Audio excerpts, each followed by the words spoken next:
The Rangers bats are rocking on FSN Southwest. While Buck and the boys work on strengthening the Ranger bullpen, Michael Young ends his 16-game hitting streak while still hot. And that means all out as the Rangers head to La La Land to take on the healthy Vladimir Guerrero and the Los Angeles Angels. This matchup is guaranteed to knock them out of the park. Rangers, Angels, Wednesday on FSN Southwest. Yesterday, the Astros used a little good fortune and a lot of Roy Oswalt to win Game 2. The Wizard was spellbinding. Roy allowed only 2 runners over the minimum for the first 5 innings. He pitched 8 innings of 1-run ball for his 8th win of the year. Hey, it's Father's Day, so grab the family. It's a good day for some fun at the ballpark. The Astros want to grab a win and complete the sweep before riding out of town. It's next here on FSN Houston.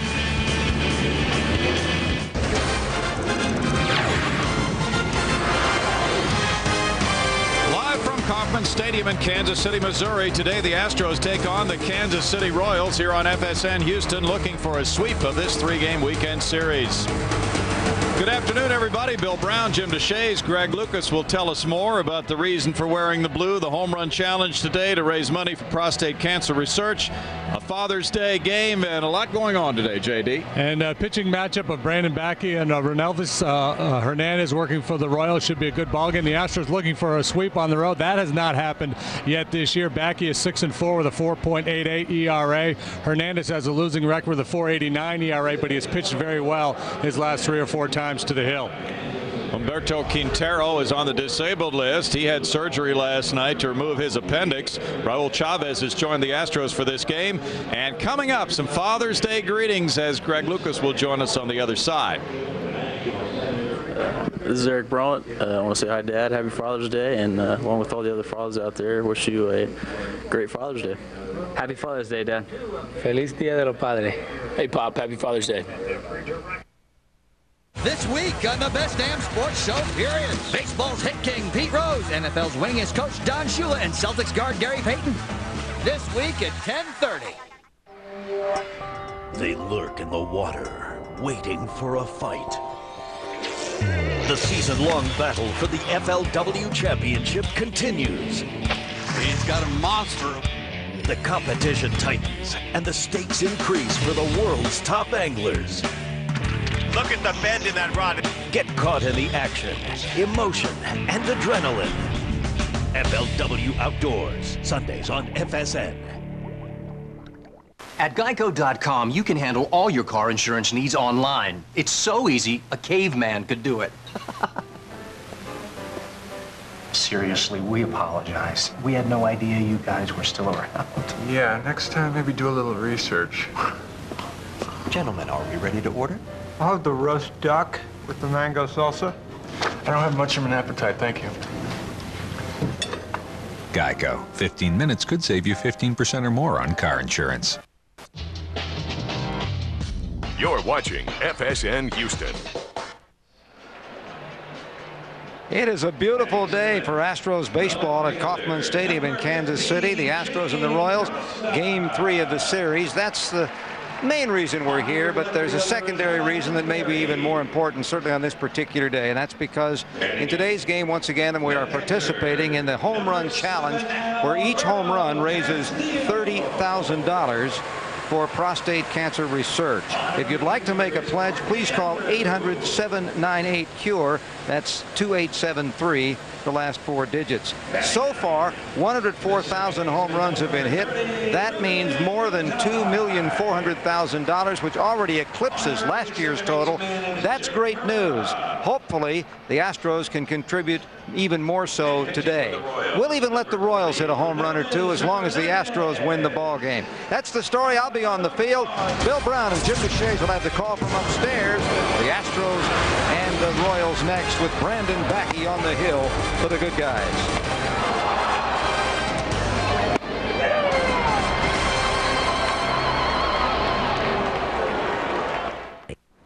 Ciabatta. C-B-A. Ciabatta. C-A.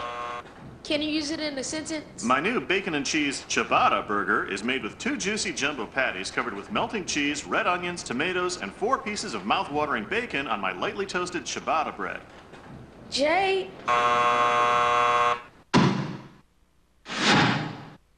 Ciabatta. C-I-A-B-A-T-T-A, ciabatta. Peace out. Today's Houston Astros baseball game on FSN Houston is being brought to you by your Texas Ford dealers, by Gatorade, and by Southwest Airlines. The gorgeous weekend weather continues here in Kansas City. It has been spectacular. Another beautiful day, clear, low humidity, temperature in the 80s, and the Astros will be coming home on Father's Day after this one. It's 81 degrees. Humidity 50%, winds from the east-southeast at 9. Forecast sunny. It has been gorgeous this entire weekend, and the Astros look forward to that homestand starting tomorrow night against the Colorado Rockies. Next weekend, the Texas Rangers come to Minute Maid Park, and interleague play will be over as of next Sunday. The Astros in interleague play are 5-6. They're 2-6 on the road. Phil Garner's club wearing the wristbands today and wearing the blue underneath the eyes. And they'd love to raise some money for prostate cancer research by hitting home runs, as Greg told us, $30,000 per home run in this game. Royals are adorned, although theirs seem to match a little bit with the royal blue, one of their colors. So these players are doing their part for charity tonight, and the Royals are getting ready to take the field as the Astros plan it up a little bit. Let's take a look now at the umpiring crew. They're waiting at home plate for the lineup cards. Jim Joyce will be at home plate with Laz Diaz at first, Dana DeMuth at second, Marty Foster at third. The Astros trying, as JD mentioned, for their first road series sweep of a 3-game set this season. They're 9-26 on the road. The Royals, who are 11-6 under Buddy Bell, are 14-21 at home. They've won 8 of their last 12 games here at Kauffman Stadium. The Biggio boys, Connor and Cavan, among those in attendance here today. Patty and daughter Quinn probably are coming out a little bit later. They've been on the trip as well. Special Father's Day for the Biggio family. Now let's check the starting lineup for the Houston Astros, who are 10 games under 500 at 28-38. Brought to you by Southwest Airlines. Willie Taveras leads off in center field. He had a big game last night with 3 hits and a walk. Craig Biggio's the designated hitter, batting second. It's Jose Vizcaino batting third, playing second base. The cleanup man is first baseman Lance Berkman. Morgan Ensberg, the club leader in homers and runs batted in, is at third base, batting fifth, with Jason Lane in right field. Adam Everett, the shortstop, bats seventh. Brad Ausmus is the catcher in the 8th spot. Chris Burke bats ninth. He's in left field. The Houston pitcher will be Brandon Backey, and he has a career ERA of 0 against Kansas City for 6 1/3 innings. There's the Rico scouting report on Runelvis Hernandez. Yeah, big fella. A 6'2", 250 plus. Best pitch, perhaps a changeup, but he's got good velocity on his fastball, has a good breaking ball as well, and he'll throw any of those pitches regardless of the count. He's had command issues so far this year, and he missed all of last season. He was out with Tommy John surgery that was performed at the end of the 2003 season. On the field with him, Shane Costa is the left fielder. He has not played very much, has not been in the lineup a whole lot with just 30 major league at bats. He's joined by David DeJesus in center field. Emil Brown is the right fielder. Mark Teahen returns to play third base after last night it was Tony Graffinino at that position. At shortstop, it's Angel Baroa. Ruben Gotay at second with Matt Stairs at first. Alberto Castillo is the catcher for Hernandez. They're checking the sun right now. That caused a problem in last night's game. And Willie Taveras gets it started for Houston.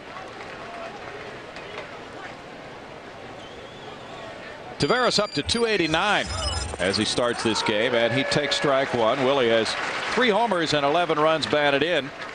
In the month of June, he has sizzled to the tune of 423. He leads the majors in bunt hits with 13 and infield hits with 28. And he's almost hit by the pitch from Hernandez. With a count going to 1-1, the Astros getting their first look at this 27-year-old right-hander from the Dominican Republic. See, he gets great movement on that 2-seam fastball, and perhaps that's why he's had the control issues. That pitch moving so much, that's tough to harness.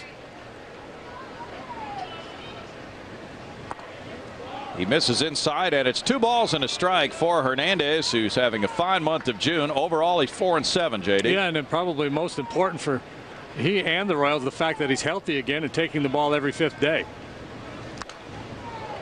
Fouled away, and it's 2 balls and 2 strikes to Willie T. Willie has not really gotten it going on the road this season for the Astros, although in June he's hitting .423 with a homer and 2 runs batted in. He's a .171 hitter away from Minute Maid Park. Fly ball to center to right field, and Brown is back with a retreating catch. 1 down for Hernandez as Willie T hit it a long way in the air, about 375 feet. Tuesday, in a win against the Dodgers, Hernandez threw 92 pitches, giving up 8 hits and 2 runs in 6 innings, and he won it 3-2. Didn't walk anybody in that one. And last 3 starts, 6 innings each time. Twice he allowed 1 run, the other time he allowed 2. So he's pitching his best baseball of the year. Strike to Craig Biggio, .268 with 8 homers, 27 runs batted in for Craig. Bidge had a double and drove in a run in last night's game. Also lined out to the pitcher on a hard hit ball. Changeup makes it no balls, 2 strikes. That's been a good pitch for Hernandez. Anytime you see a hitter swing through a changeup that stays in the strike zone, you know he's got a good one. Comes right back with it and gets strikeout number 1 of the day.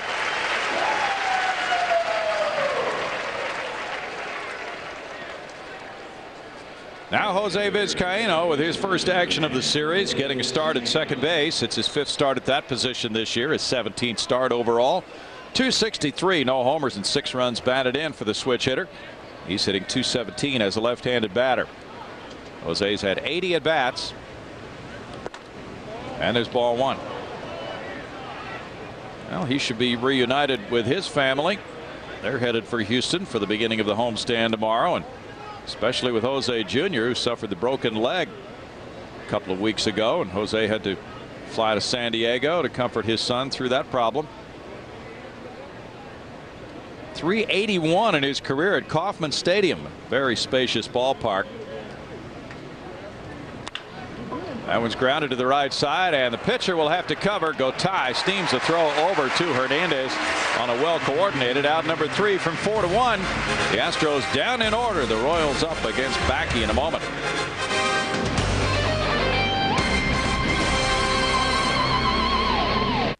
One out to go as Ryan guns for number 7. And here's the windup. And the 2-2 pitch. He's got swinging. How did a kid from Alvin named Nolan Ryan become the most powerful pitcher in Major League Baseball? Well, among other things, he always finished his milk. Borden milk, the power to play. You see the Father's Day crowd here at Kauffman Stadium, and they check out the 0-0 ball game through 1/2 inning as we step aside to look at the starting lineup for Kansas City, brought to you by Southwest Airlines. Angel Barroa is the shortstop, and David DeJesus in center field. Terrence Long is the designated hitter, with Matt Stairs the cleanup man at first base. It's Emil Brown in right field, Martin at third, Shane Costa in left field, Alberto Castillo is the catcher, Ruben Gotay at second base, batting 9th. Brandon Backey on the mound, and our Rico scouting report tells you more. Yeah, high energy pitcher, absolutely. Needs to keep the ball down to be effective. When he struggled this year, it's times when he's been flying open and leaving his fastball up, and his breaking ball kind of spins on him. So keep an eye on that front shoulder, and he's got to be having hitter withdrawal. 2 consecutive starts in American League ballparks.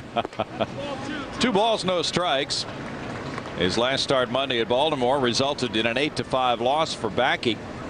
In 3 2/3 innings, Brandon allowed 10 hits and 7 runs.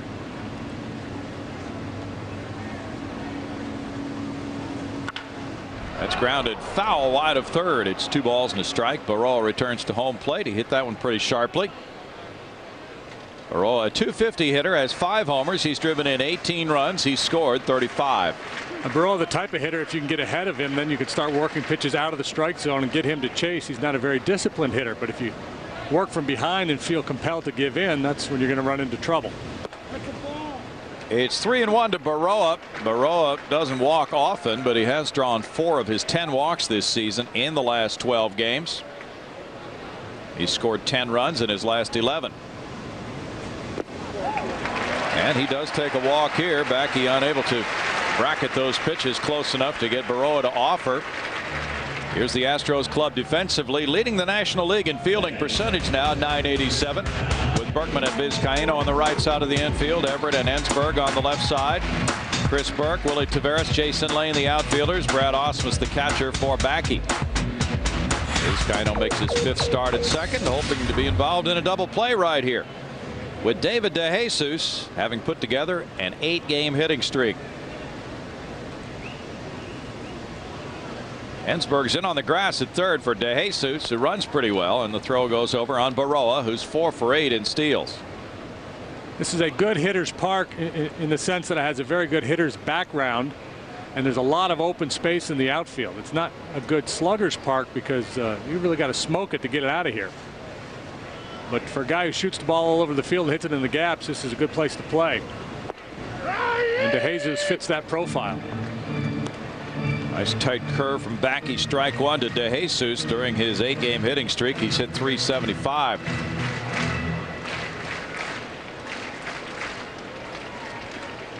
He was a .287 hitter last year for the Royals. Native of Brooklyn, who went to Rutgers University. He lines to Vizcaíno, and he throws to first, and there is the double play from 4 to 3 as Baroa comes up with a base running rock. When you think about inducing a double play ball, this isn't what you have in mind. Got a nice one hopper to the middle infielder. This is a BB to Vizcaíno, and Baroa just can't help himself. You got a freeze on the line drive. He doesn't do it, and because of that, he's out. That's a nice one for Backey. 2 outs now, nobody on. Terrence Long, who's been going the other way for hits of this series, looks at ball 1. He's on a 4-game hitting streak. .278 for Long, 2 homers and 20 runs batted in. In this series, Long is 4 for 8.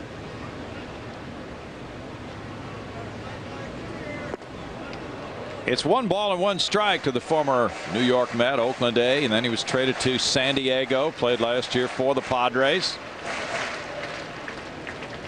Brandon 6-4 with that ERA of 4.88, much higher on the road at 6.41. 2 balls and no strikes. He's 2-4 away from Minute Maid Park. The batting average against Brandon on the road is .312. Taveras is in left center. Big gap in right center field right now. That's appropriate the way Long has been hitting the ball in this series. 3-1 to Terrence. Brad Osmus out for a chat. Humberto Quintero had laparoscopic surgery to remove his appendix last night, and he's expected to miss 3 to 4 weeks. The laparoscopic procedure should allow him to recover a little bit quicker. So Raul Chavez got the emergency call to rejoin the Astros from AAA Round Rock. Proving yet again that you never want to burn your bridges in this game. You know that. I think your time is up with the club, and all of a sudden you reemerge in the big leagues. One guy's bad break is another guy's opportunity. That's for sure. Long's driven in 10 runs in June. Chamo has arrived. Back with the club, very popular guy. Talking with Wandy Rodriguez, who will get a start against the Rockies. Long takes a 2-out walk. 2 walks in the game for Backey, who entered this contest with 31 bases on balls in 83 innings. Still trying to find what works for him in this first inning. Matt Stairs will test him next. Stairs has had a rough series. 0 for 9. He's a good hitter with a .255 average, 7 homers, 20 runs batted in. .392 on base average, but he just has not come up with hits with men in scoring position this weekend so far. Right now he's 0 for his last 10. Strike to Stairs. Who's that, Jimmy Joyce behind the plate? That is Jimmy Joyce. Oh, I like that strike call. Very nice call. And you can even hear the call of ball from Jim Joyce on our field level microphones today. Some umpires, as Stairs takes the big rip going to 0-2, do not make an audible call for a ball, only on a strike. You see all kinds of different styles, don't you, JD? Yeah, I like this. I like loud umpires. Dutch Rennert was one of your favorites. Yeah, right? he was the best. He was good. It was 77 pitches of agony for Brandon Backey on Monday in that Hitters Park, Camden Yards. Good try. The appeal goes to third, and he went striking out Stairs. No runs, no hits, a runner stranded. It's 0-0 after 1.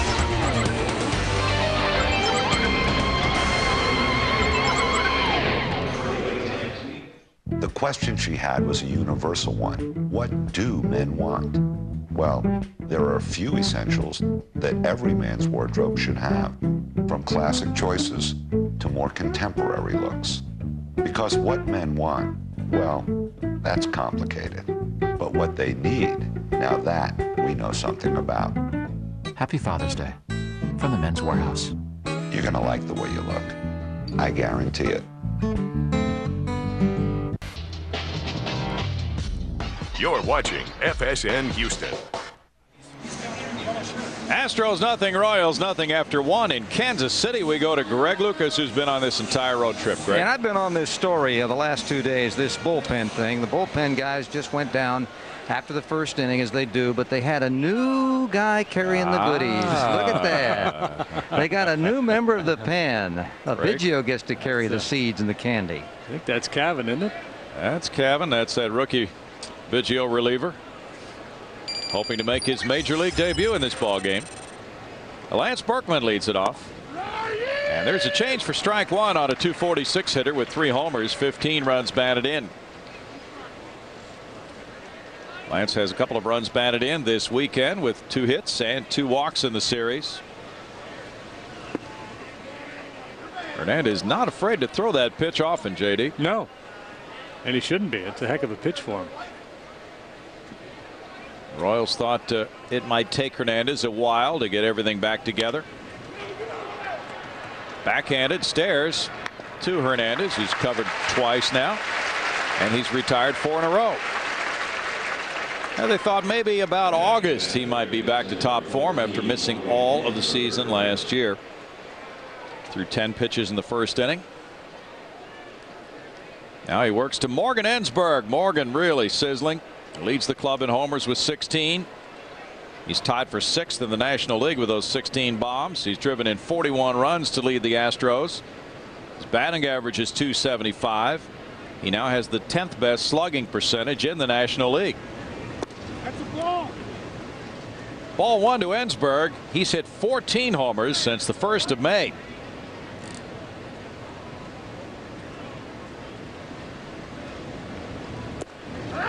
On the change, it goes to 1-1 for Jim Joyce. Love it, JD. Yeah. Morgan just told him good call. .917 OPS. Way above the league average. Off the end of the bat, it's popped up. Baroa turning to try to keep it out of that sun. Wow. Nice job. That was a battle. You could see he was fighting that the whole way. High sky today, even with the shades. It's tough to look up into that for any length of time. You know it is.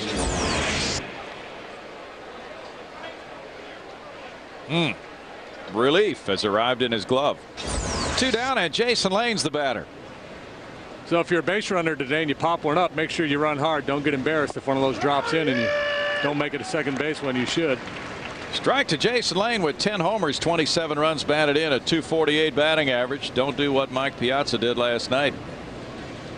Make a base running mistake by not hustling. Yeah, he kind of broke it down as he was trying to score, and then the 3rd out was made at third base on the runner behind him. That was David Wright. .381 the last 6 games for Jason Lane, and he's gone deep in 3 of those. 2-1. Yeah, that 3rd out was made by Wright at third base, and Piazza just trotting home, and so that cost the Mets a run in their 4-1 loss. Pedro Martinez had been 13-0 lifetime against Seattle, but he lost it. 3 balls and a strike. Had a chance to tie Roy Oswalt, who is 14-0 against Cincinnati.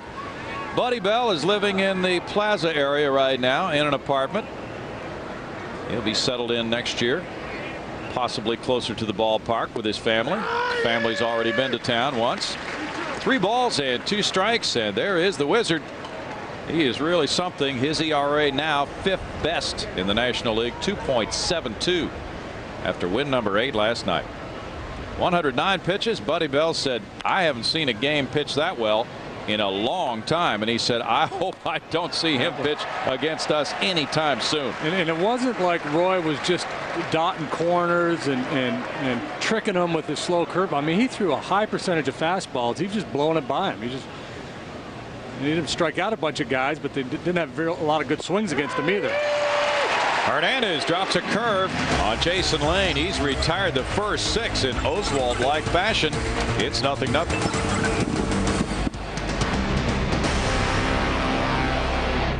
Pull back the curtain on the most informative football publication in Texas as FSN takes you through 45 years of history and previews what's to come in 2005. Texas Football Magazine, cover story 2005, Thursday on FSN Southwest.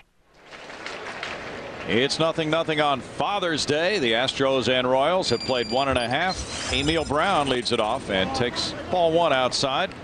Brown on a 6-game hitting streak, has a .289 average, 7 homers, 34 runs batted in. He's hit .461 in his last 6 games, 12 for 26.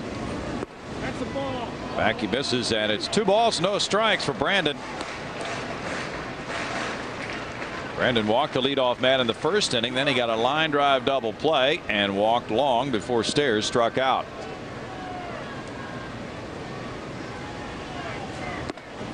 Of his 16 pitches in the first inning, 8 were strikes. 3-0 now. He was actually quite fortunate in the first. The first 3 hitters went walk, rocket line drive, walk, and after that he had 2 outs and a man on because Baroa got doubled up on the line drive. And sometimes that's the key to pitching a good game. You get a little good fortune early when you're not quite as sharp, and then later on you settle into a rhythm. But if you continue to fall behind and tempt fate, usually it's going to jump up and bite you. But this Royal lineup is not overly talented, so you can get away with it perhaps for a while. Buddy Bell gave Brown the green light on 3-0, and he fouled it. Now he takes ball 4. That's the 3rd walk for Backey.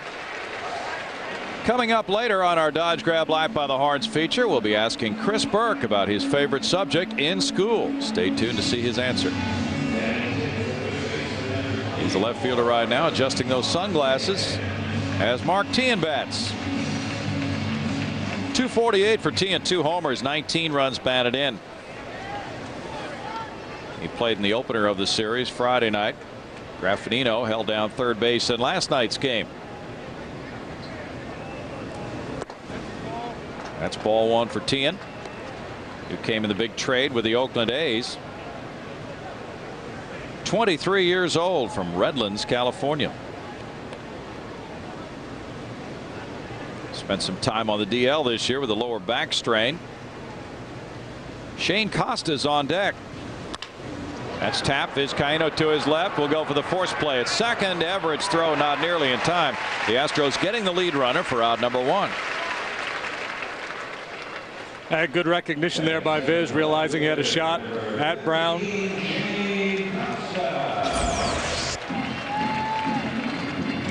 To scramble a couple of steps to his left, but the key to that is the quick feet. As he fields the ball, he's already opening up, putting himself in a good throwing position.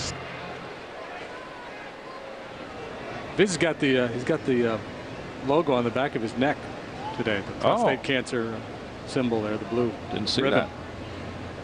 Shane Costa looks at ball 1. It kicks away from Brad Ausmus, and with that, Teahan moves to second base on a wild pitch. So much for the value of nailing the lead runner. 1 pitch later, it's negated. Yeah. Now the Royals have a man in scoring position. Ausmus is really great at blocking those pitches in the dirt. That one kicked off to his right. Let's see if we can figure out what happened here. Oh, it hit the plate, didn't it? May have.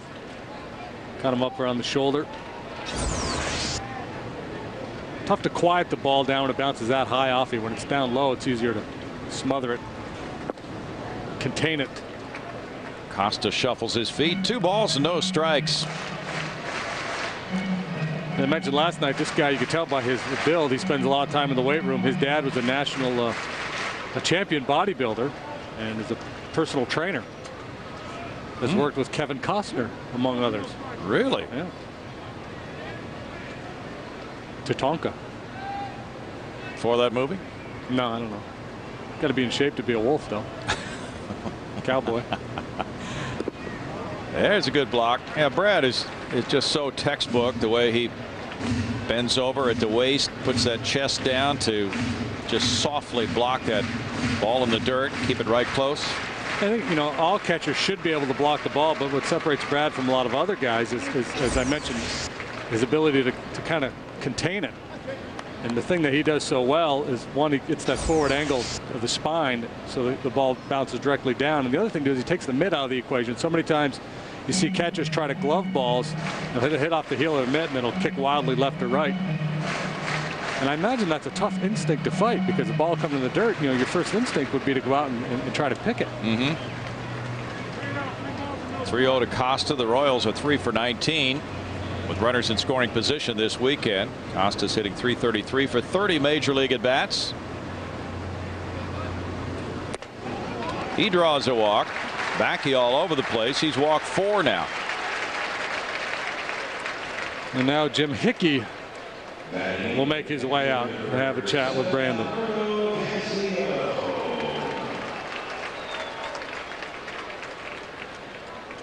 With the work we had from Roger Clemens in Game 1 and then Oswalt last night, it's been a relatively Hickey-free weekend here in Kansas City. You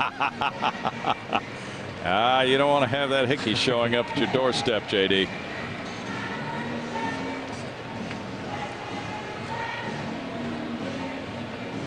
Greg Lucas is standing by. Greg? You know, that brings to mind with the 2 great starts that the Astros have had, neither one of those pitchers saw the other one work. Roy was at a funeral, and after Roger's start, he left. Right now, we know where Roger is. Roy's on the bench. Roger is in Round Rock, scouting, sort of.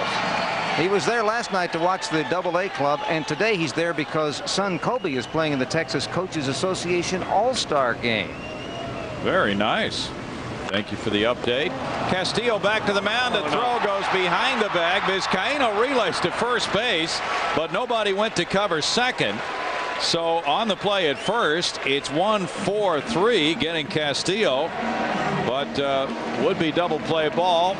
Goes for only 1 out. This ball gets back to Brandon in a hurry, and I think you just need to hesitate a beat before you make this throw. See, he just turns and airmails it before Adam Everett can get to the bag. Fortunately, Vizcaíno was there backing up the play. And he was just trying to lead Adam to the bag, but the throw was too far to the right. So I think he had time to maybe hesitate just a little bit, take a crow hop, and then Adam still would have been able to convert the double play. Ruben Gotay, and this one gets away from Osmus, the runner coming home. Tien scores to make it 1-0 on a wild pitch. Second wild pitch of the inning. 2 walks. The Royals score without getting a hit. That's a gift run.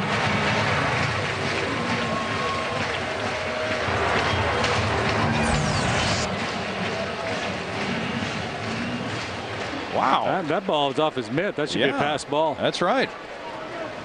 Was off his mitt. That's very rare to see that. Don't see that much at all with Brad. There's a strike, making it 1-1.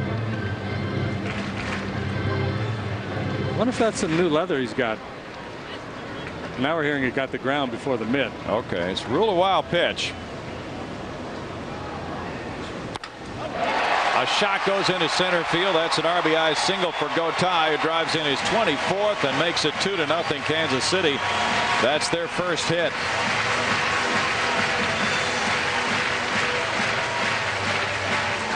That's an ugly start to the game for the Astros.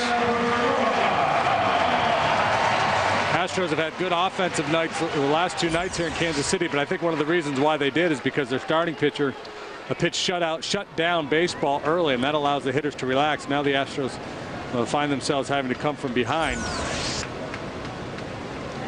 Baroa calls time, steps away. Baroa drew a walk in the first inning.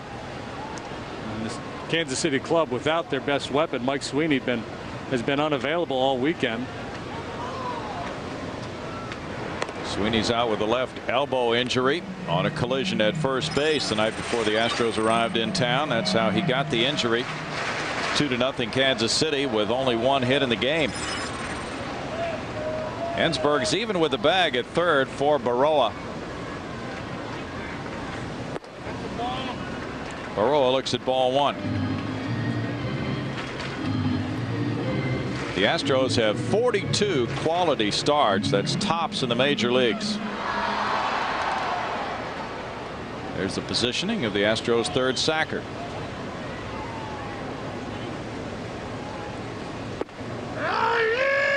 It's 1-1. Love that Jim Joyce, JD. Just haven't gotten to hear him enough. Not enough strikes for him. No. To air it out. We need to hear more of Jim. He's what you'd call probably a tenor, wouldn't you think, among umpires? He really makes himself known. Those fans in the left field corner can hear that strike call. Foul back. 1 ball and 2 strikes.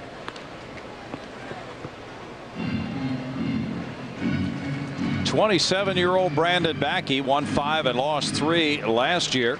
So this is the most wins he has in a major league season in the early portion of his career. He's averaged 95 pitches per start. The Astros are 7-6 when he's their starting pitcher.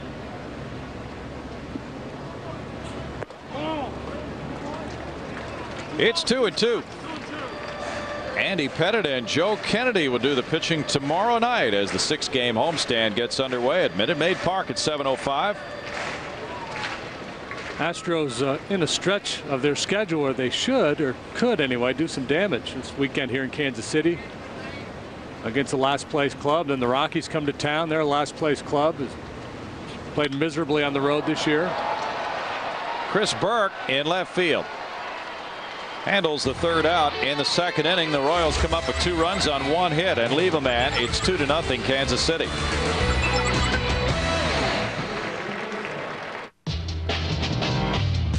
You're watching FSN Houston. 2-0 the Royals leading the Astros after 2 as we check our Jack in the Box standings from the Astros minor league clubs. Round Rock is now 34-36 in third place. Corpus having similar problems to the major league club. Good pitching but not much run scoring. 27-42 in fourth place. Salem's 30-39. Lexington is the jewel so far in second place at 41-28, but Hunter Pence is on the disabled list and he was leading all of minor league baseball in home runs when he got hurt. Now we go to the third inning here in sunny Kansas City. It's Adam Everett leading it off. That's a ball from Runelvis Hernandez, says Jim Joyce, to a .241 hitter with 5 homers and 27 runs batted in. Adam has 3 hits and 2 runs batted in this weekend. It's 1-1. Jim Joyce singing it out for this crowd. The stadium located right on Interstate 70 with a huge parking lot shared by the Chiefs Stadium next door. Ground ball to shortstop. Baroa turns it into the 7th straight out for Runelvis Hernandez.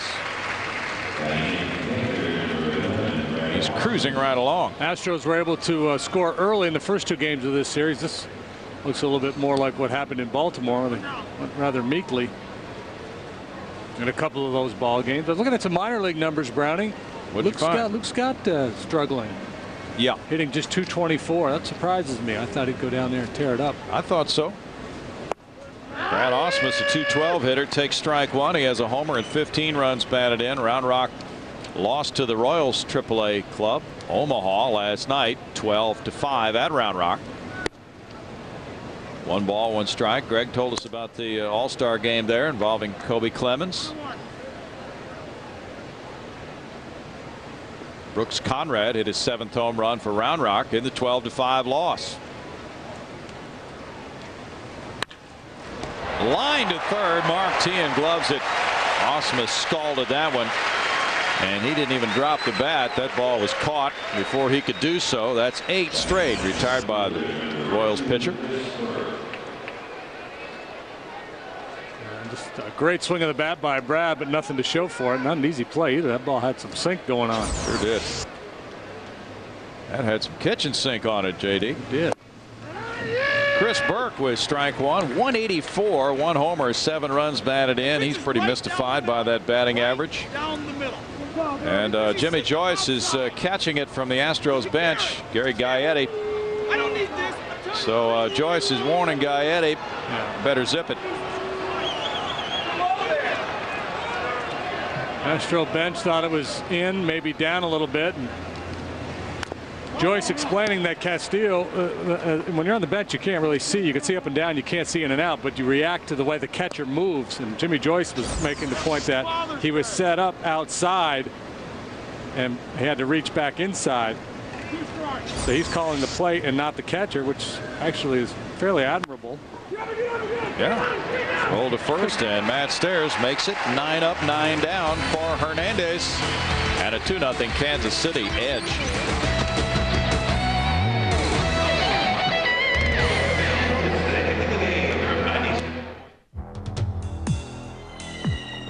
Question: who is Brick.com? Who has the Good Housekeeping seal of approval? Who doesn't sell concrete or Mexican brick? Who's your favorite announcer?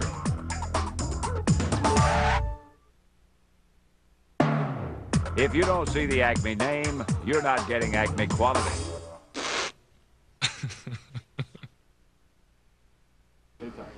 Hey, I'd just like to wish my dad and my father-in-law happy Father's Day. I'm sure you guys are probably out on the golf course completely not caring about our game whatsoever.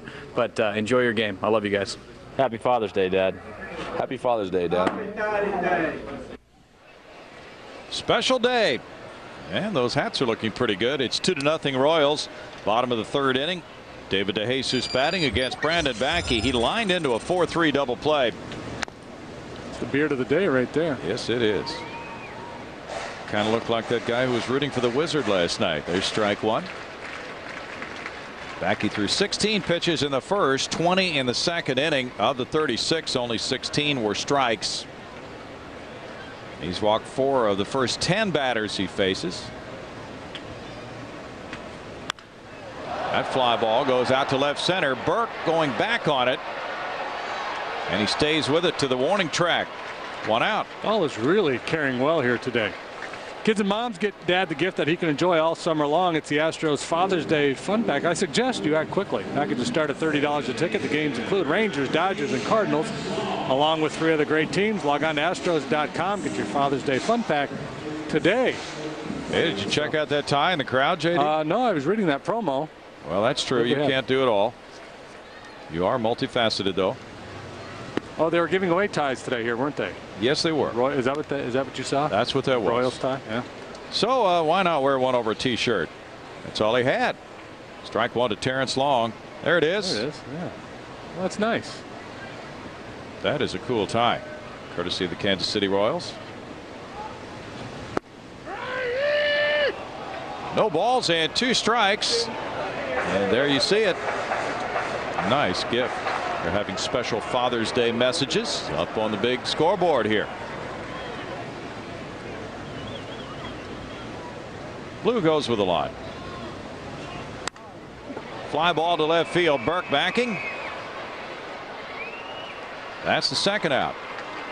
So you could tie one on at the ballpark. Yeah. It just looks so special with a T-shirt.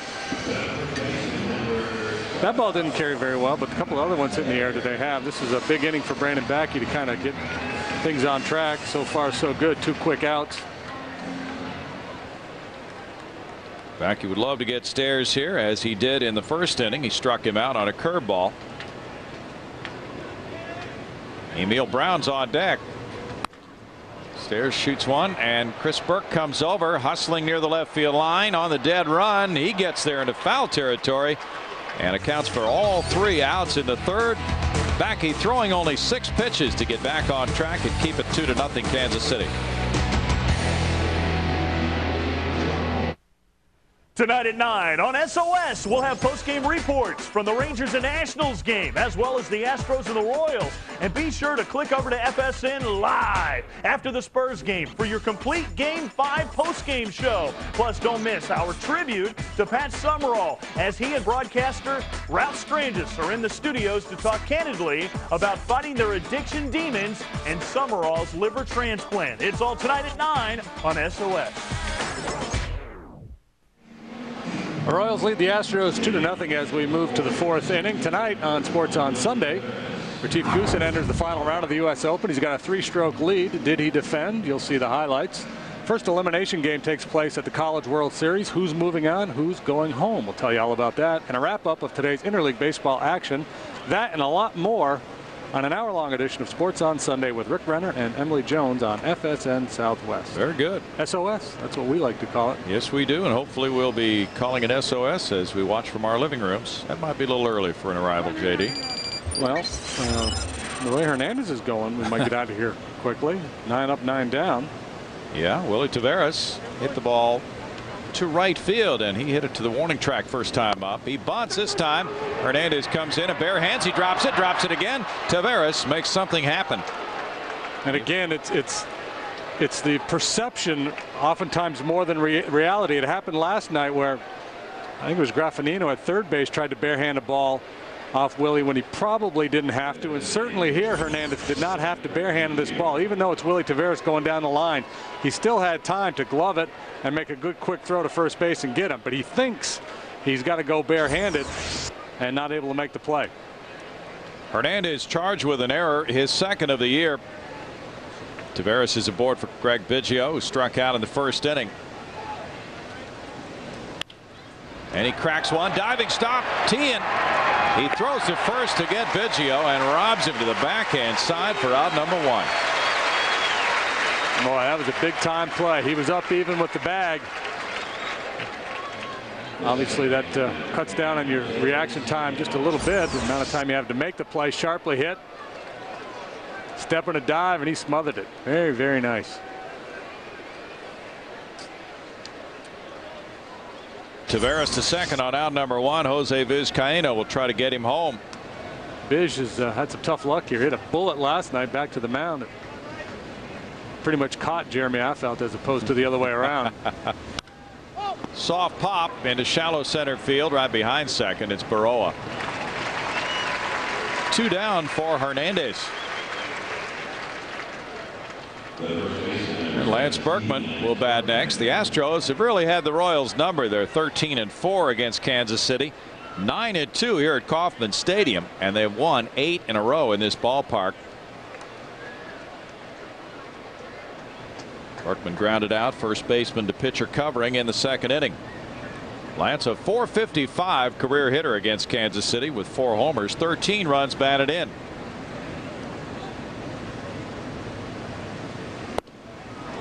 Strike 1 for Hernandez. The Astros are only 5 out of 26 in this series with runners in scoring position.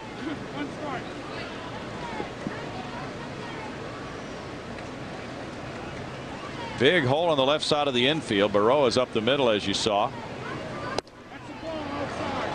It's 2-0 to Lance Berkman. Lance has walked 20 times. He has struck out 21 times.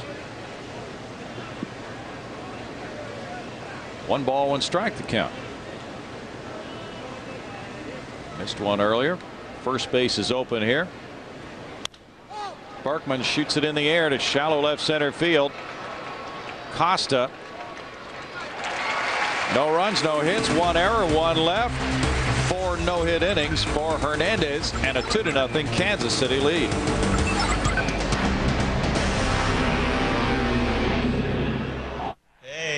Hey. Whew. Yeah. You look relaxed for somebody in your condition. It's because I have Aflac. What do you mean? Oh, when I'm hurt and miss work, Aflac gives me cash to help pay bills my health insurance doesn't. You mean like car payments? Mm-hmm. Electric bills? Mm-hmm. Or the rent? Yep.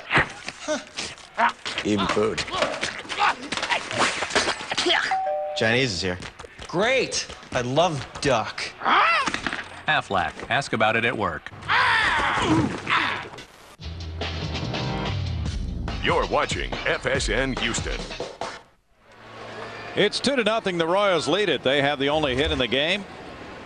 Emil Brown steps in to open the home 4th inning. Brown drew a walk leading off the 2nd and was erased on a ground ball. That's a ball. Brandon Backey falls behind 1-0.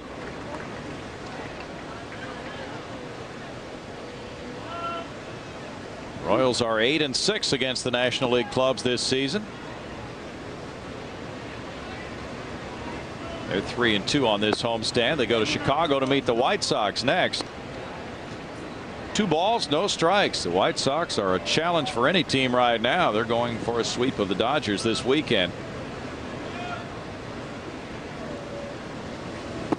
Hmm. 3-0.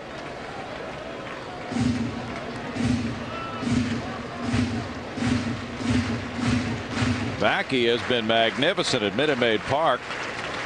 7-0 with a 2.45 ERA since he made his first start there in August of 2004.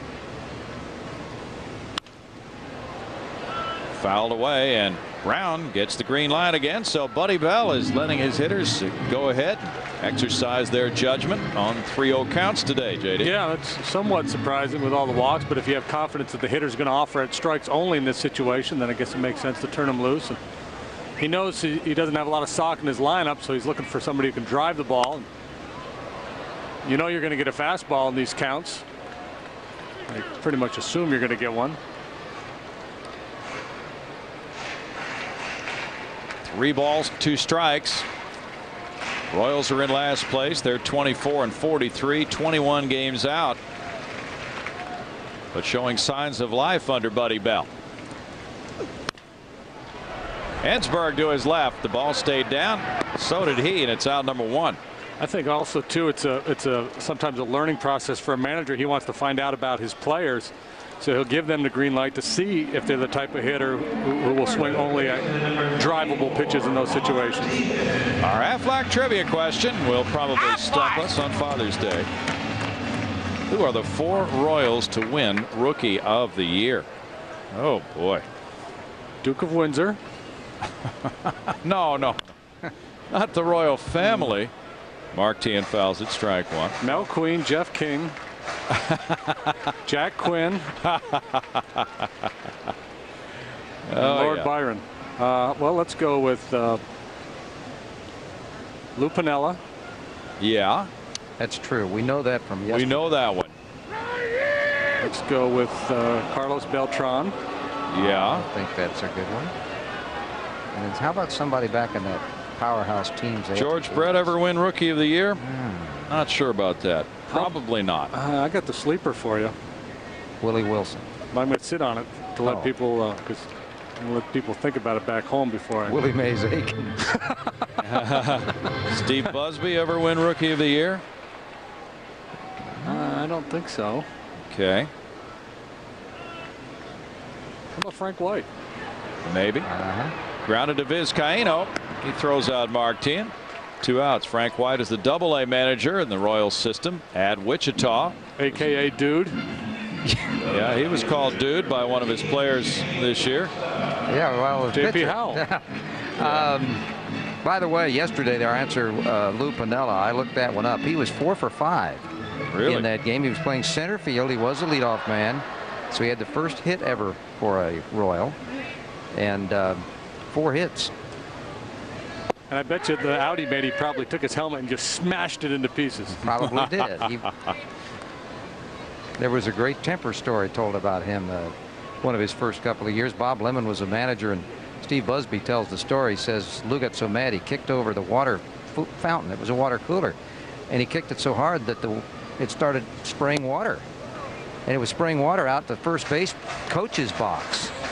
And it was getting very embarrassing because Lou's in there trying to figure out how to stop the water. Stick his thumb in it. And Lemon, the manager's on the other end, just trying to keep from laughing to death. Shane Costa drew a walk, scored a run in the 2nd inning. Backey moves him back, and it's 1 ball and 2 strikes to another Shane. Shane's been a pretty popular name for major league players the last several years.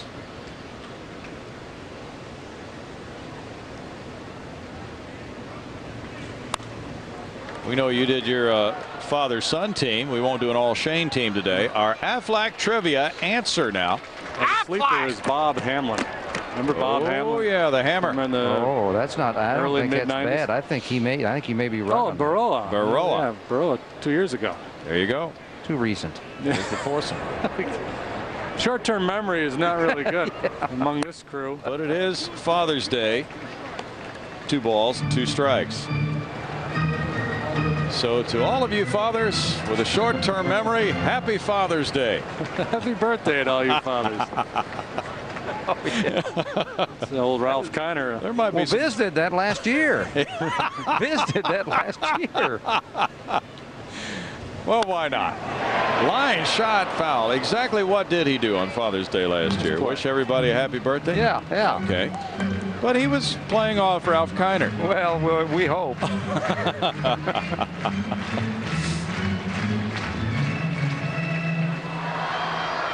Well, Baroa he's kind of the poster child for the Royals here, because 2003 was a remarkable year for them. They kind of rose out of nowhere to win 83 games. Tony Pena was the manager of the year. Then last year he scuffled and they went back in the tank. Kind of a weird deal. That 2002 they lost 100 games. 2003 they had a winning record, and then they come back last year and lose 100 again. It's only been done a couple of times in the history of the game. why isn't there a Grandfather's Day, JD? Every day is Grandfather's Day, Brownie. Popped up. Osma's back. That's a good play. And Brandon Backey's retired 7 in a row after 4 innings. It's 2-0 Royals.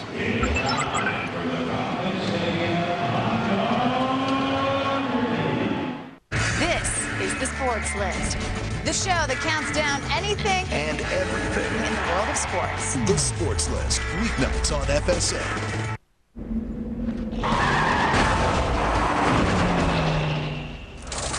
Lose the race, lose your ride. Pink's premieres this month on Speed Channel. There's only been 1 hit through the first 4 innings. Kansas City leads at 2-0. Time now for our Texas Ford dealers, league leaders, checking out sons of major leaguers who were just drafted. Kobe Clemens, John Mayberry, Eli Orge, and so on down the line. Brought to you by your Ford dealers. Runelvis Hernandez through ball 1. We have some more here. Ivan De Jesus, Jared Lansford, Jose Mesa's son. Ken Harvey has a son that got drafted? Didn't know that. That can't be right. Ken Harvey's only 27. Jesse Schoendienst. Wait a minute. That's a grandson. Grandson, yeah. Hold on here. 2 balls and a strike. Well, Greg Lucas has been doing some research on Father's Day. That's right. That's right. It must be another Ken Harvey. No, it's Brian Harvey's son that got drafted. Brian Harvey's son, yeah. The pitcher. 3-1. What did you find out about Father's Day? This whole thing started thanks to Sonora Dodd of Spokane, Washington.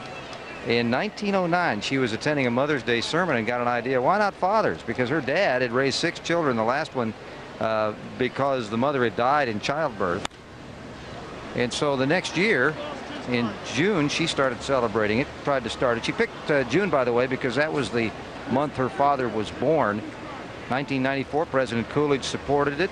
President Johnson signed a proclamation in '66. President Nixon, a holiday made permanent in '72. Of course, it ties into Kansas City, as we know, because one of the big corporations here is the Hallmark greeting card company. They do quite well on Father's Day. Very well. There's a leadoff walk to Morgan Ensberg, so the Astros might be able to push something across here. Jason Lane, the batter, he struck out looking in the 2nd inning. See, I just assumed that Hallmark invented Father's Day. They've been accused of inventing some, but apparently not Father's Day. Hernandez, on a couple of occasions at least, has missed the target by a wide margin, but the pitch has been in the strike zone. Yeah, more times than not, when you see that a pitcher's missing his spot, sometimes you just disregard the catcher. You don't want to bother shaking him to change location. If he wants to go sit out there in the outside corner, fine, but you might want to throw it towards the middle because he has good movement on that 2-seamer. So perhaps he has a hard time driving that pitch to the outside corner. He did there, but strike two, that was right over the outside edge. The backup catcher, Alberto Castillo. John Buck caught the first 2 games of the series. 1-2. Castillo has thrown out 3 of 5 this year. He likes to show off that arm. Royals pitching staff likes working with him, according to Jose Lima. Castillo's an animated sort behind the dish. Really gets into the game. Kind of like Tony Pena. Yeah. His mannerisms. That's right. Castillo's always been around a long time now. Real good arm. Not much of a hitter. He had a good game, though, Thursday night here against the Dodgers. Drove in some key runs in that game. 2 balls and 2 strikes. The appeal goes to first. Check swing call. Laz Diaz on the call. Jason Lane hoping for one he can take a swing at right here.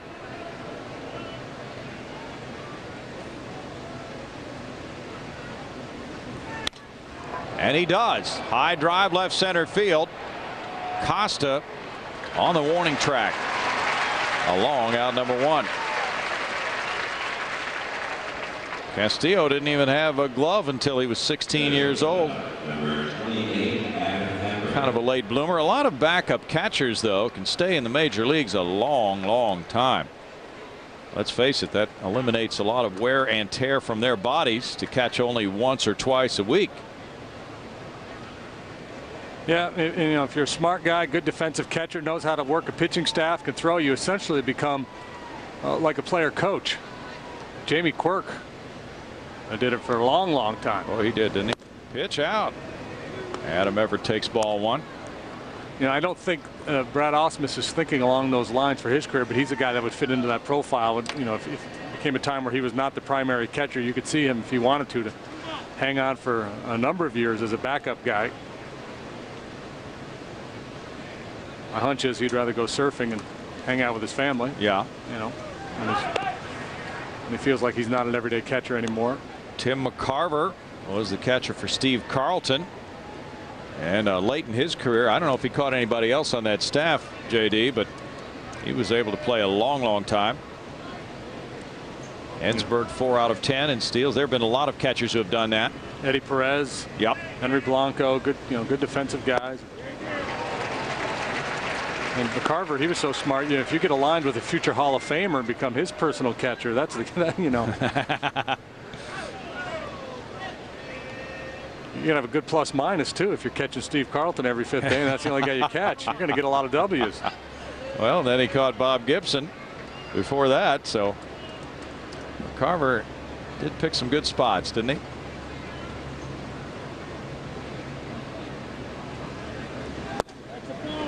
It's 2 balls and a strike. Adam Everett now has a favorable count. Brad Ausmus on deck. The Astros are a game and a half behind Milwaukee. Milwaukee is currently in 4th place in the division. 7 games under 500. Phil Garner's Astros are 10 games under right now.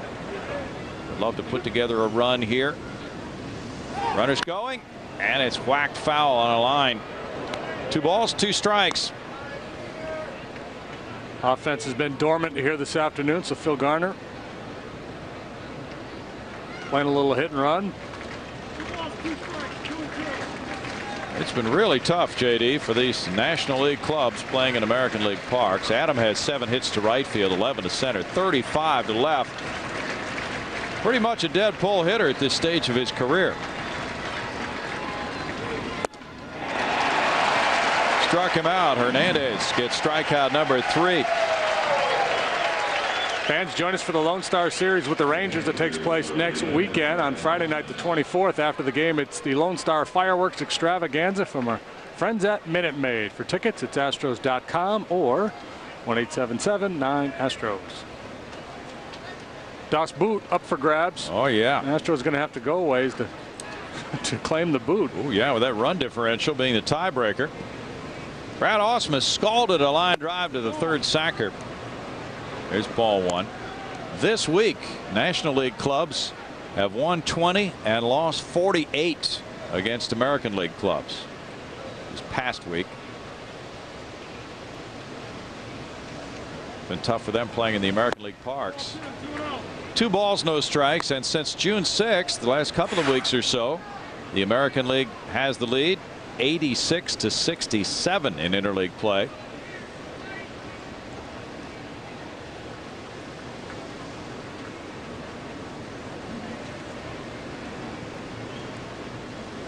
Overall this year, American League has the lead. 2-1. We don't know what the Astros schedule is going to bring for next year in interleague play. It's kind of weird this year, though, because they're playing clubs from all 3 divisions in the American League, with the 2 series against the Rangers. 3 balls and a strike, and then with the National League Central having 6 clubs, I think it creates a little bit of a scheduling dilemma. Definitely, you're right, and especially when you have to have they're playing the Rangers, who are out west, and that's just a 4-team division. We play them home and home. So. Yeah. And Baltimore and Toronto are from the east, and Kansas City from the central. Runner going again. Strike 3. The throw. Safe. Or strike 2, rather. It's 3 balls, 2 strikes as Ensberg gets his 5th stolen base. Morgan has not been very successful this year on the bases, but he continues to try, and this time it pays off. And why not? 2 outs, down at the bottom of the order. Chances of getting an extra base hit nowhere near as great as they are getting a single here, so it makes sense to gamble in that situation. 3-2 pitch coming. Ausmus fouls it. Watch out, Greg. He's not over the there. Camera guys. Oh yeah, there he is. Three camera guys and the screen. That was enough. Although they all ducked. Pretty warm down there, Greg. Yeah, but we've had a lot worse. We're tough Houston people. Well, tomorrow you're going to be outside for your feature on the pregame show. That's right. The Briggs and Stratton Award winner will be introduced. Ausmus smacks a line drive left field corner. That'll get Ensberg home, and the Astros have their first hit. It's an RBI single by the catcher. 2-1 ball game. The stolen base with 2 outs paid off. Ausmus followed, gets his 16th run batted in, and now the Astros are on the board. Yep. It's nice when you take a gamble on the bases and it pays off for you. Ausmus both times today has really struck the ball sharply. Lined out to tee in his first at bat, but this time it gets it elevated a little bit and an RBI single. Very nice. Chris Burke's the batter. He grounded out to first earlier. That's strike 1 to him. Ensberg coming around to score for the 35th time after that key stolen base. That's a big play in this game. Drew the leadoff walk. 1 ball and 1 strike. The Astros really have to scratch on a day like this, and they've done exactly that to score this run. They had just 1 base runner through the first 4. That came on an error. Off the foot of Chris Burke. It's a ball and 2 strikes to Chris.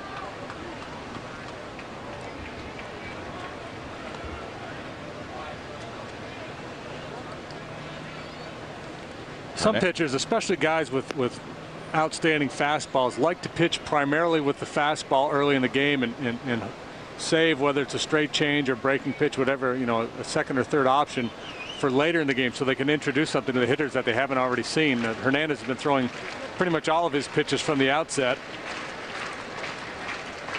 Trainer Dave Labossiere comes out to talk with Burke, who fouled that ball off his foot.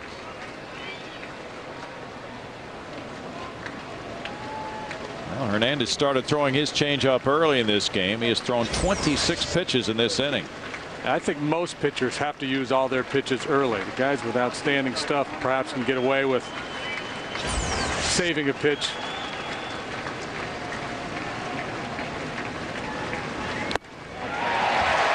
Burke is down on strikes on a foul tip. It's 1 run, 1 hit, 1 left. Middle of the 5th inning, 2-1 Royals.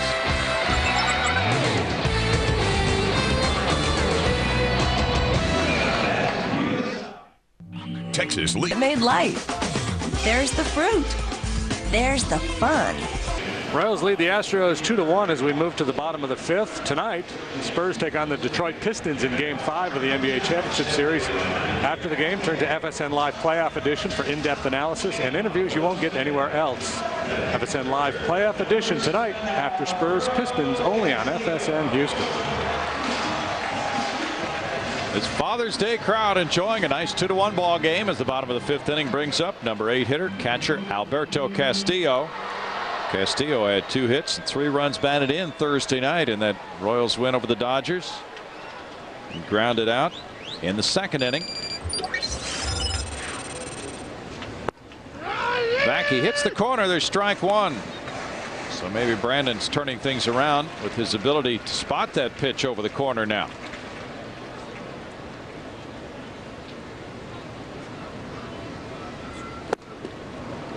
It's no balls, 2 strikes. Go tie on deck. Baroa due up 3rd in the inning.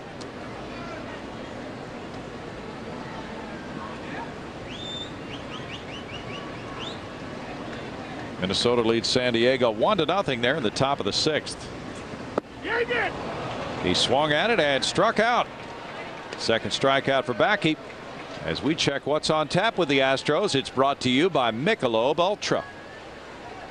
It's lefties Joe Kennedy and Andy Pettit tomorrow night at Minute Maid Park, 7:05. Hope to see you there. Yeah, we were talking about this earlier. The Astros 10 games below 500, trying to make a move on that break-even mark.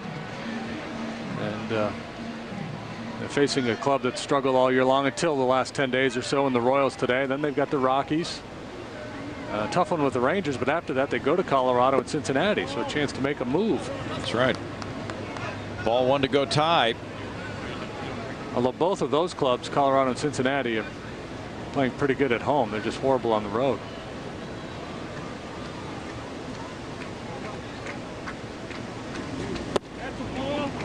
It's 2 balls, no strikes. Go tie with the RBI single in the 2nd inning. Took care of the 2nd run of that frame. Both clubs surviving on just 1 hit.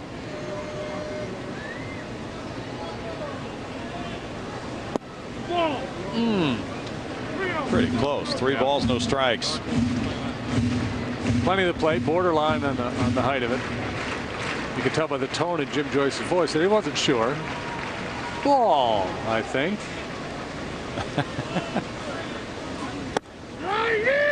It's 3-1 when Gotay was at the plate, and that first Kansas City run scored on a wild pitch in the 2nd inning. The official score ruled that it was very close to a pass ball, but nonetheless a wild pitch. Pop back, and it's 3 balls, 2 strikes now for Brandon Backey.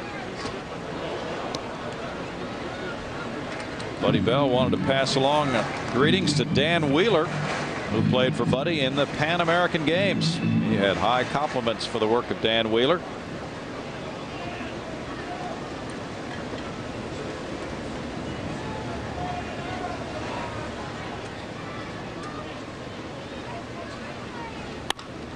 Fly ball. Willie Taveras moving over to his right. 2 down here in the 5th inning. Brandon Backey came into this game with a 1-0 career record and an ERA of 0 against Kansas City. The win came in relief. A 4-inning, 1-hit, no-run stint at Kansas City in August of 2003.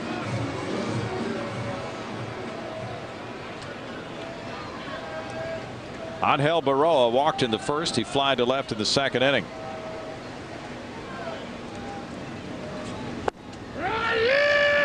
And there's a first pitch strike. Backey rolling now. He's retired 9 in a row since the RBI single by Gotay in the 2nd. 12-8 in his career with 1 complete game. That was that shutout of the Giants. He dives for it. Ensberg makes the play. Backey winds up with a seated view of out number 3. That's 10 straight retired by Backey and the Astros. 2-1 Kansas City through 5.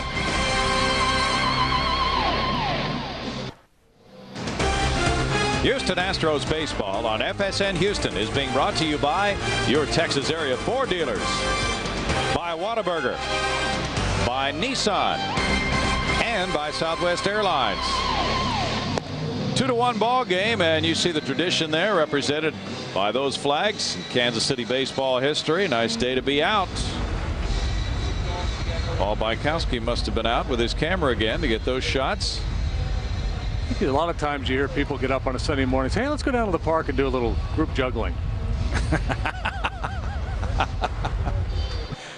Yeah, it's one of the first things that pops into your mind, JD, when you roll out of bed on a Saturday morning. Hey, you know what? Let's see if we can spin some plates on top of sticks. Who knows when the Ed Sullivan Show might be out looking for some talent.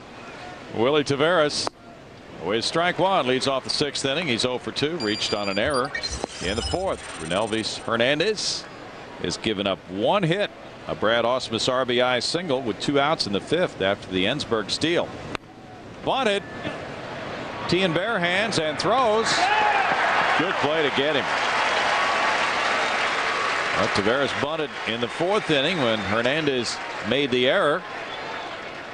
Tien makes a fine play to get him here. Yeah, looks like a pretty good defensive player. I haven't seen him play much, but he's made a couple real nice plays in this series. A couple real nice ones today. The key here, he comes hard, but he comes under control.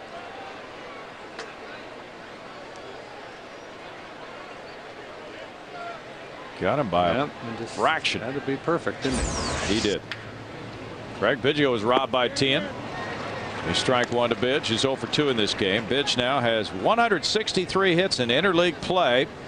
He's tied for first place for a National League player with Mike Piazza. He's hit safely in 14 of his last 18 interleague games. And he got another little milestone in his career with a double last night, tying Robin Yount. 1 ball and 1 strike. He now has 877 career extra base hits. That's 52nd on the all-time list. 2-1 to Craig. The Astros in their daily notes have the Biggio watch. Milestones that are coming up. He's 4 extra base hits away from tying Joe DiMaggio and Joe Carter. 3-1 the count. He's 2 hits away from tying the legendary Doc Kramer on the all-time hit list. There's a walk. Join Charles Schwab to support Astros in action. Hometown heroes. Just log on to Astros.com and click on Community to submit your nomination for someone who is really making a difference in your own community. Charles Schwab and your Astros teaming up to make a difference. Now the walk has tied Craig with Mark Grace, Robin Ventura, and Bob Johnson for 70th place on the all-time walk list. Jose Vizcaíno is 0 for 2. Hernandez steams the throw over. Ensberg with that big stolen base in the 5th inning as the Royals watchful now. And of course, the number probably most important to Craig is 3,000. 3,000 hits. It's such an important milestone in the history of this game. But it was you or Greg that was pointing out that everybody that's had 2,800 hits or more has made it to Cooperstown. That was Greg. I saw that written somewhere. Everyone that's been eligible up to this point, and they've had an election for. I have not double checked it, but I did see that written.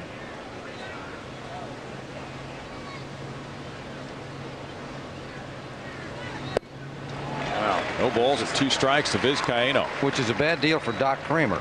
Yes, it is. Because actually he had a 296 lifetime average. And he played a number of years in the bigs. He didn't hit with any power at all. Who was Doc Kramer anyway? Well, that's who he was. He was an outfielder that had no power, but he knew how to get base hits. Okay, so he was an outfielder and a doctor. No, he wasn't a doctor. Not a doctor. He hung around doctors when he was a kid. Strike 3, Vizcaíno caught looking. Strikeout number 5 for Hernandez. Well, he just got abused in that AB. Wasn't recognizing the changeup, swung and missed at 2 of them, so he's probably telling himself, okay, see the changeup, stay back, and then he tries a little 911 emergency hack to fight off the fastball. That's just brilliant pitching there by Hernandez. That was very nice. Alberto Castillo with the fist pump.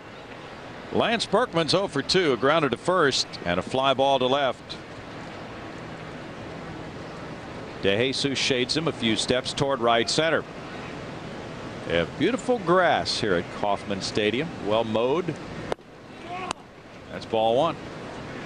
Very nice infield. You never hear the infielders complain about the hops they get here at Kauffman Field.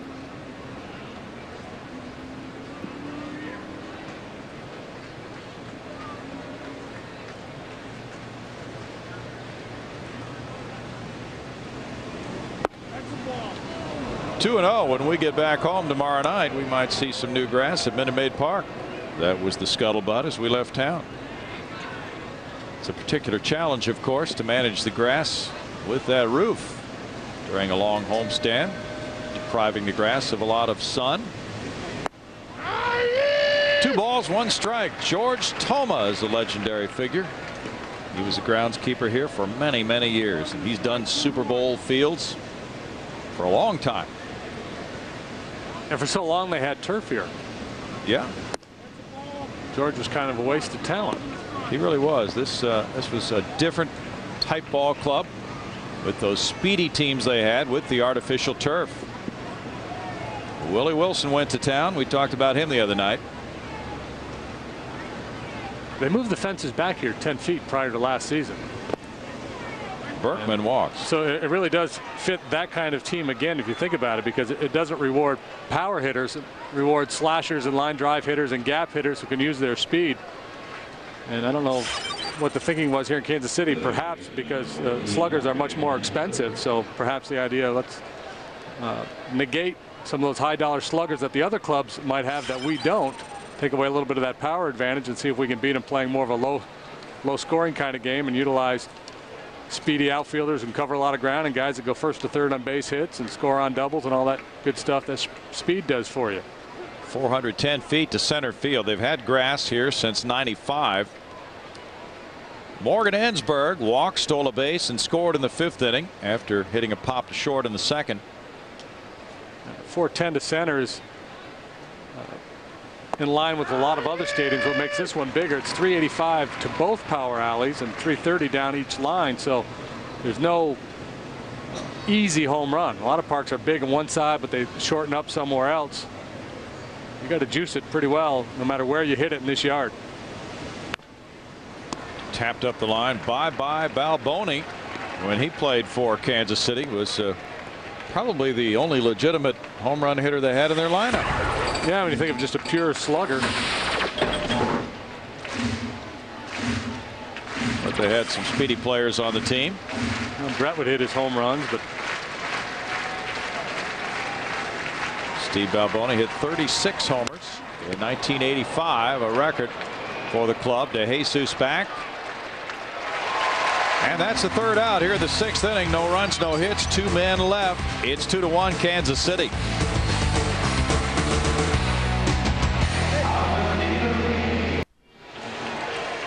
Our Diamond Notes are brought to you by Diamond Shamrock. Sammy Sosa tied Mark McGwire on the all-time home run list with number 583 last night. Derek Jeter finally connected for his first career grand slam. The Indians won 3-2. They have won 9 in a row. 2-1 Kansas City. DeJesus bunts, and that one goes foul. Strike 1. Brandon Bakke has set down 10 in a row. DeJesus 0 for 2 in this game. All right, Cleveland Club 36-30 now, 8.5 games behind the White Sox, but just a couple behind Minnesota in terms of the wild card in the American League. Pitching has been the key for them. Last time I looked, they were best in the American League. Jake Westbrook finally getting a little run support. Scott Ellerton is one of their starters. He won a few days ago. Of course, they've got the big guy, the left-hander, CC Sabathia. 1 ball and 1 strike. Yeah, Ellie got off to a pretty slow start, but I think he's been pitching pretty well lately. Yes. San Diego and Minnesota are now tied 1-1. They're in the top of the 7th at Minnesota. Adam Everett. 1 down. That's 11 straight set down by Bakke and friends. Long will be next.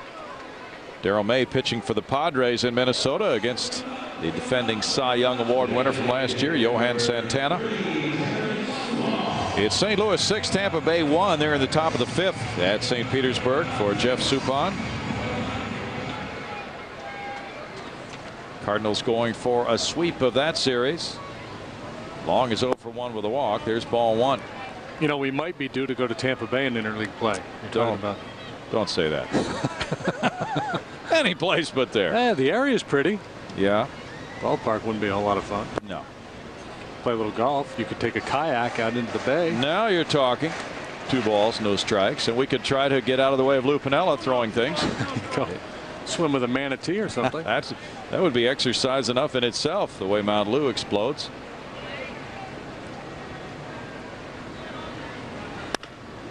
Up the middle, past Vizcaíno into right center field. Long takes the turn. Willie Taveras gets there, and it's a single, and a 5-game hitting streak now for Terrence Long. 11 straight had been retired by Backey in the Astros. Most of the damage that Long has done in this series has been to the left side. This time he hits it more towards the middle of the diamond, but ball just beyond the reach of Jose Vizcaíno. He is red hot, Terrence Long. Been doing a lot of things well in this series, certainly. He's got to be hitting close to 500 here for the month of June. Matt Stairs is 0 for 2. He's the opposite of what Terrence Long has been.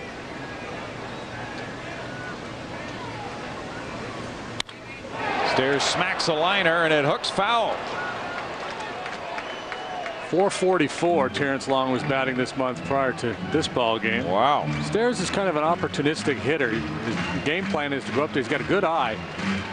And usually he's patient, tries to get you in a favorable count, and then you throw him that cripple fastball and try to hit it about 6 miles, and he's capable. He's a strong guy. He's got a little bit of an uppercut swing. And generally the thinking is you can beat him up above the hands. A good low ball hitter. He covers the plate pretty well.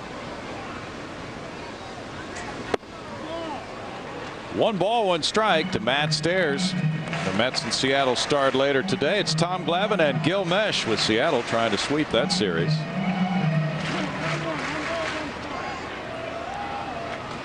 .20 hits to center and 13 to right. Only 6 to left field for Matt Stairs. The count is 2-1. The Phillies are in Oakland for a late afternoon start. That's a rubber game of their series. John Lieber and Joe Blanton to start that one. Florida's at Anaheim. Also a late afternoon encounter. Al Leiter is back in the rotation now for the Marlins against Erwin Santana.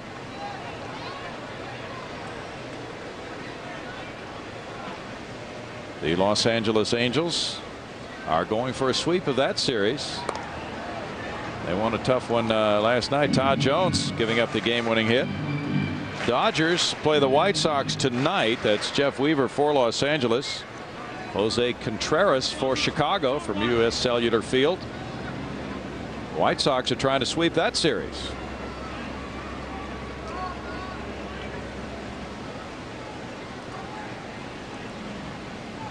Backey throws to first. White Sox have a winning percentage of .672.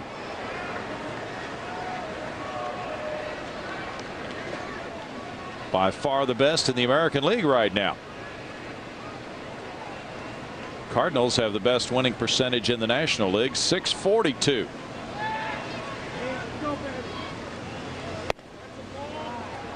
It's 3-1. Scott Rowland just came back for St. Louis. He was out a long time, more than a month. They weren't really hurt by his absence, were they? Nope.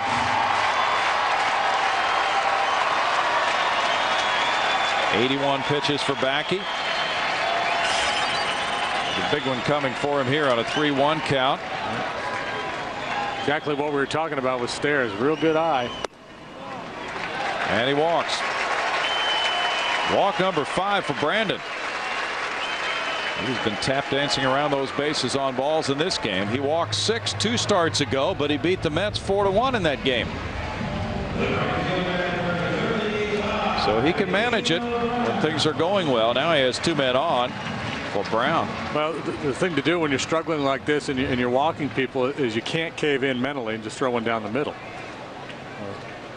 I guess I shouldn't say you can't, but you have to be very judicious when you do that, depending on who the hitter is and what the situation is. Brown has walked and grounded to third. Hang on. Time called. The Cubs are trailing the Yankees 6-2 in the top of the 8th inning at Yankee Stadium. Yankees are trying to sweep that series.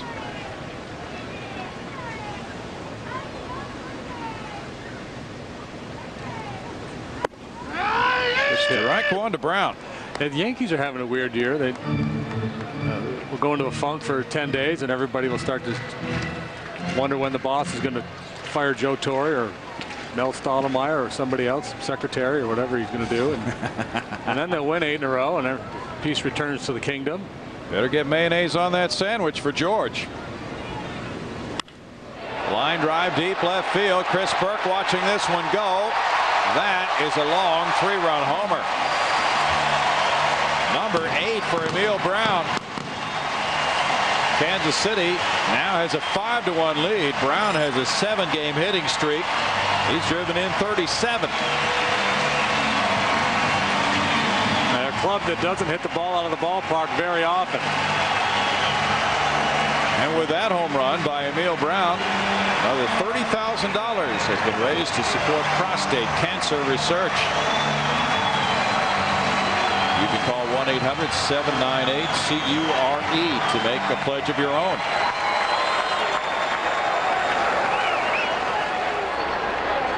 Mark Teahen bats next. There's strike one to Teahen, who's 0 for 2.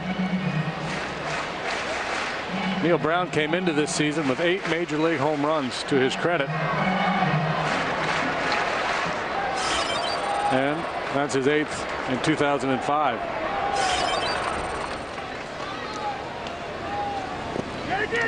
In the dirt, he swung at it. It's no balls and 2 strikes on Teahen. A breakout year at age 30 perhaps for Emil Brown, getting a chance to play every day here in Kansas City. An opportunity he really never had before. Part-time player in Pittsburgh, off and on for 3 or 4 years. Been primarily a minor league player the last 3 years. He almost won a Dodge. Past Vizcaino into right field. Teahen on the 0-2 pitch, singles. Do you win the Dodge if you hit it up there? That's what it says. He needed about another 30 feet to hit that Dodge. He needs Balboni. It was a 412-footer on that 0-1 slider. If he had gone about 430, 435, he'd be driving home in some brand new wheels, JD. Shane Costa walked and scored, fouled out to the catcher. Well, he's shown he's got pretty good pop this year. I don't think he's got that kind of pop. You're right. That's Balboni land there. They didn't place it that high for no reason at all. Strategic alignment. Dan Wheeler warming up in the Astros bullpen. Well, it should be tough to win an SUV.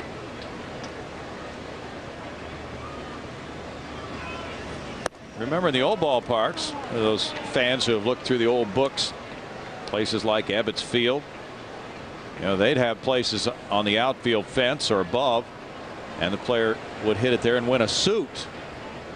It should be difficult, Jay. Yeah, it was in the old days in some of the big league parks, and some of the minor league parks carried on that tradition for a number of years. Line to right field. Jason Lane plays it on a bounce.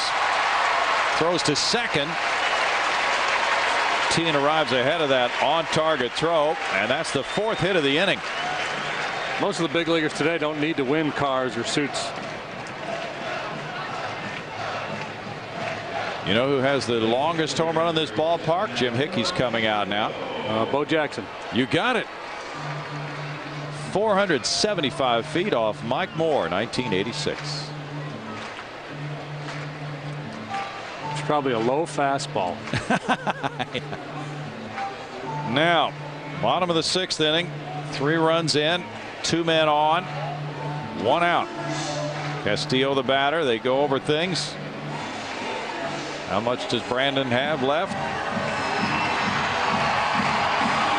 He has boundless energy.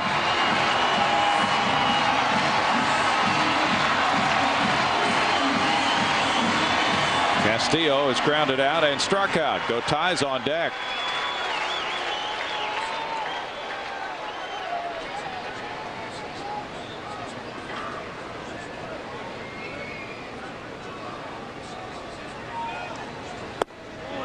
Ball 1's upstairs on Castillo.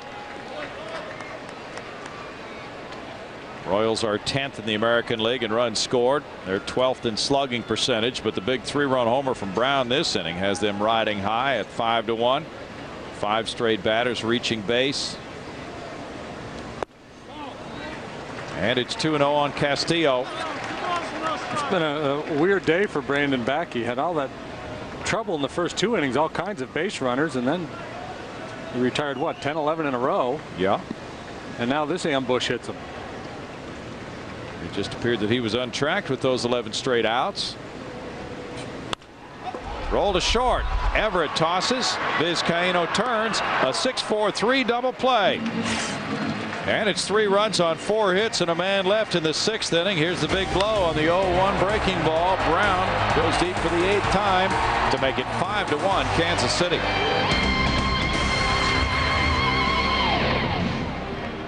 It's now 5-1 as we move to the 7th inning. For every game we televised this year, we're going to be honoring a player who wore an Astros uniform.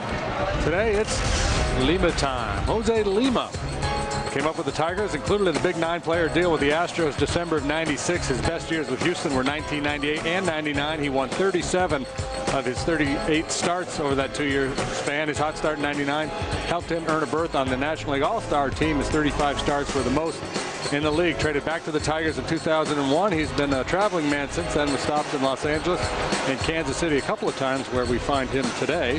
Our 40th anniversary Astro, Jose Lima. Oh, here we go. I got it. And this is his music video. Sang the anthem here Thursday night. That looked like Julio Lugo off there to the side. A little cameo role, but I don't think it was. It's 5-1. Runelvis Hernandez opens the 7th inning. He's given up 1 hit, a single. Jason Lane gets the big hook. There's strike 1. Lima now sporting the blonde locks. Everett and Ausmus to follow. It's 1 ball, 1 strike. Jose's next outing will be against the hard-hitting Chicago White Sox. He'll be pitching tomorrow night against Orlando Hernandez. Backhanded long throw here for Tien. That's a laser throw. Well, you asked me the other day in between innings if I liked her, maybe it was over lunch, whatever it was, if I liked Tien, and I said, well, I haven't seen enough of him, but I tell you what, the more I see him, looks like he can play the position. Yeah. Alex Gordon, beware. You've got traffic in front of you. He's the Nebraska third baseman drafted in the 1st round by Kansas City. Adam Everett has bounced out to short and struck out. There's strike 1. We're starting to change our opinion of the Tampa Bay area, JD. Oh, yeah? Getting more information now that they have rocking chairs on the veranda at the team hotel in Tampa. That's all we need. Yeah. Grounded foul. It's no balls and 2 strikes. Somebody's doing some due diligence there. Here's some more due diligence. Hernandez has not pitched more than 6 innings since May 15th against the aforementioned Tampa Bay D-Rays. He went 8 innings on that occasion. He gets strikeout number 6. He's showing no signs of slowing down here. Now that he's got a comfortable lead, expect him to kind of lock in a little bit more. Walked 2 guys back in the 6th, 1 in the 5th that scored on him. That was the Ensberg leadoff walk. Walks become somewhat inexcusable now when you're pitching with a 4-run lead late in the ball game. Brad Ausmus looks at ball 1. Brad had the RBI single in the 5th inning. He is 1 for 2, and he lined out hard to third base in the 3rd. Chris Burke is on deck.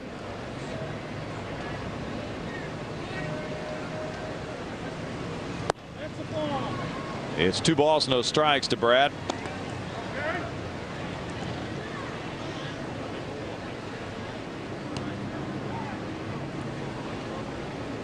It's Atlanta 7, Cincinnati 7 in the top of the 7th.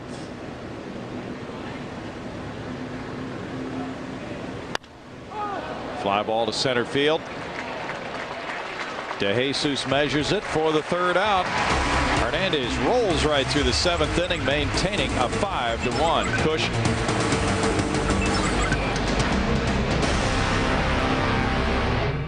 Pull back the curtain on the most informative football publication in Texas as FSN takes you through 45 years of history and previews what's to come in 2005. Texas Football Magazine, cover story 2005, Thursday on FSN Southwest. 30 appearances, he has 7 holds and just a 188 batting average against Dan Wheeler, JD. Yeah, he has been way beyond good. He's been outstanding. That ERA, third best among National League relievers.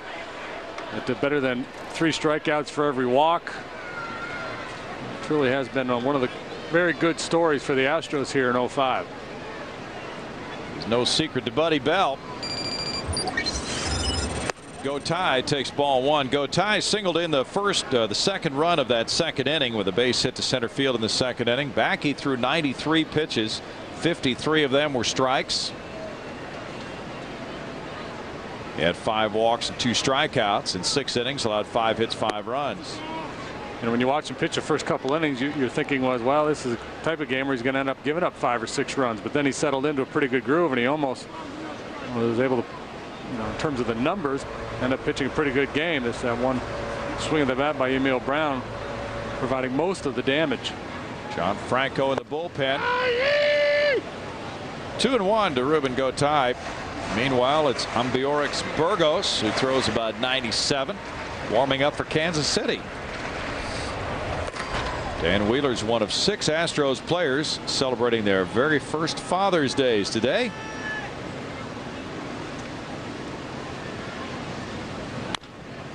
High chop over Ensberg, and Everett picks it up on the grass. An infield hit for Gotay. He's 2 for 3. Ensberg watched helplessly as that ball took a big bounce over his head. Yeah, we see hitters always pointing to the heavens. At that time, it's probably justified. Gotay, he just taps this one off the dirt in front of home plate. Look at Morgan. Morgan just said, you got to be kidding me. Yeah. Gotay's on with the infield bouncer. Baroa the batter. Infielders move in to get a double play depth. Baroa's 0 for 2 with a walk.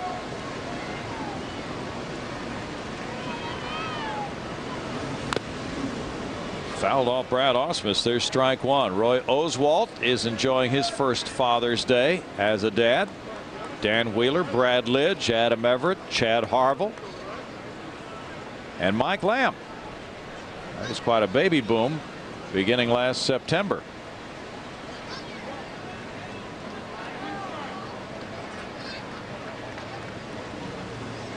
Chad Harville's wife and child just happened to be right here in Kansas City celebrating with him.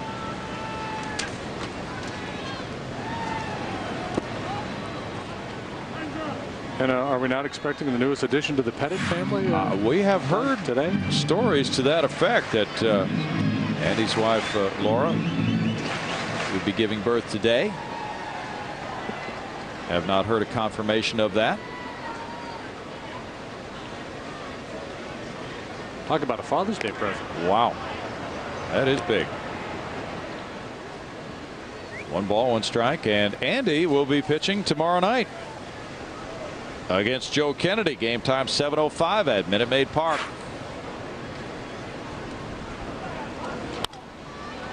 Flare to shallow right. Vizcaíno shading his eyes from the sun. Now he locates that ball and throws back to first. No double play. Berkman was not at the bag, but they wouldn't have been able to double off Gotay anyway.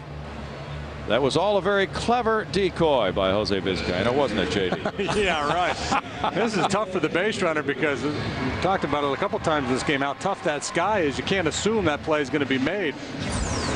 And the guy on first is apt to get forced at second if that ball drops in, but there would have been no real advantage one way or the other because then the base runner would have been safe at first. But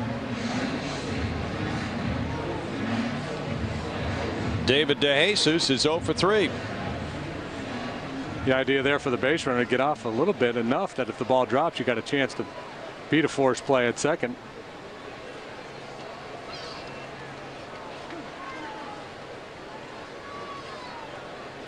DeJesus scalded the ball, lining into a double play in the first inning. Then he flied out in the third, bounced out in the sixth. Grounds this one foul. There's strike one. Royals are 3-2 on this homestand. They've hit .287. They have a .360 ERA, playing very well lately. Since May 11th, they have hit .290 as a team. That's the second best average in that period of time in the American League.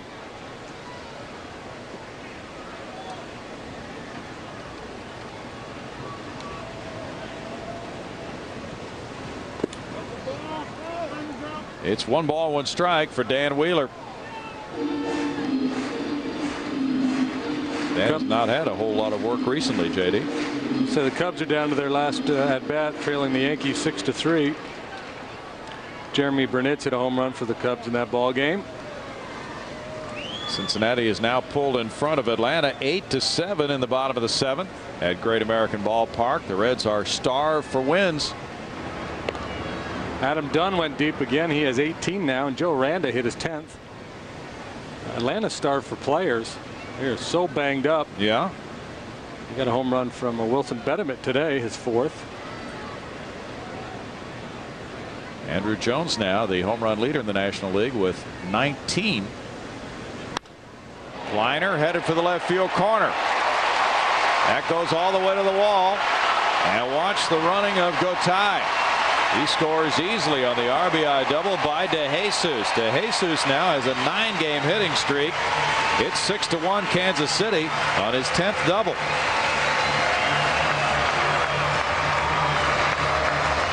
Gotay scampered around, scoring from first. This is a perfect example of why DeJesus is a real good fit for this ballpark. We talked about his ability to hit the ball all over the field and use his speed. Kind of a slashing line drive type hitter. Got to be careful in those corners here at Kauffman Stadium. A lot of times you'll see a ball hug that corner and whip it right by an outfielder, and the double will turn into a triple, if not more. Dan Wheeler gives up the baseball. Phil Garner calls on the lefty.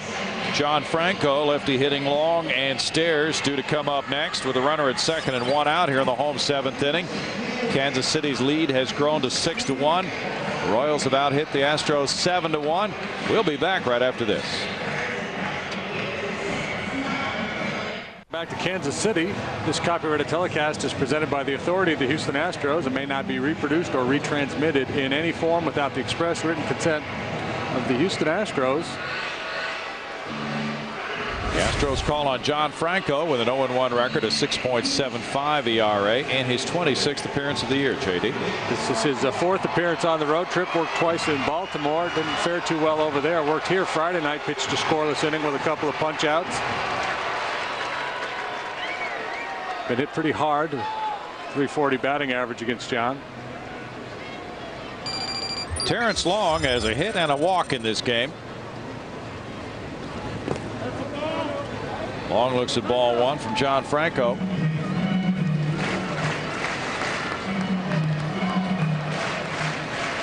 Franco worked in the Friday night 7-0 win. 1 inning, 1 hit, no runs.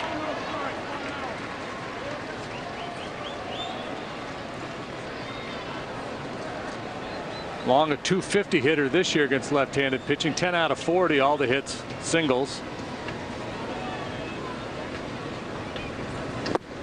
That's oftentimes what you'll find when you look at these splits, left on left, left on right, that a left-handed hitter might hit for a decent average against a left-handed pitcher, but oftentimes it sacrifices a lot of power.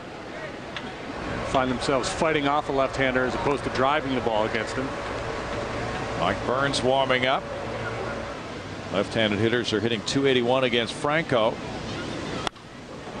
Slicing single through the left side. Stop sign from Silverio, the third base coach, for DeJesus. Long's been doing that all series.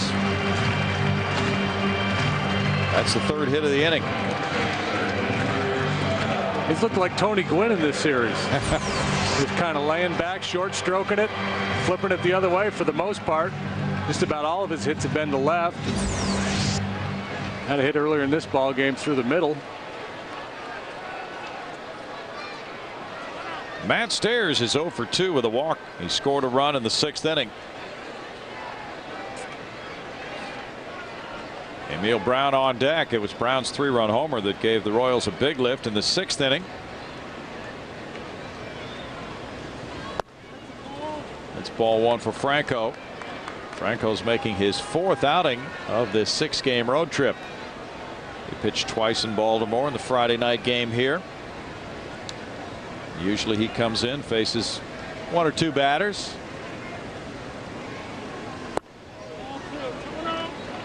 Two balls and no strikes. You could argue that it's an easy job. You know, you come in, you face a hitter or 2 at a time, but the reality is, if you don't have a very high success rate, it's a very difficult job. I mean, you got to get him out just about every time to be considered a success. Yeah. 2-1. Long now has 6 multi-hit games in his last 7 starts.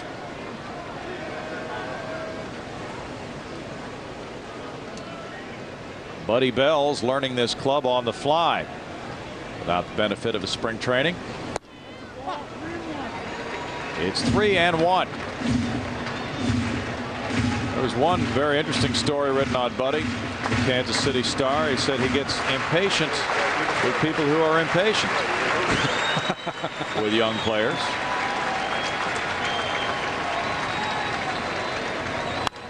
Liner over shortstop into center field for a hit. De Jesus trots home. It's 7-1. Matt Stairs had been frustrated, 0 for 11 in this series. Now he chimes in and picks up his 21st run batted in. It's a perfect example of what we were talking about, though, about a left-handed hitter who will give in a little bit to a left-handed pitcher. Stairs on a typically in a 3-1 count. He's coming out of his shoes looking to hit it 100 miles. This time he's just playing pepper, even though he's in a favorable count. And he's just going to stay back and try to make contact, and this time he is rewarded with that approach. 7 runs on 9 hits for Kansas City. Brown had the big hit, the 3-run homer. Ball 1 to Brown. He's 1 for 2 with a walk. The Astros Double-A club, Corpus Christi, shut out Frisco 4-0. Everett charges, flips back to Vizcaíno. No double play. Long to third base. 2 outs.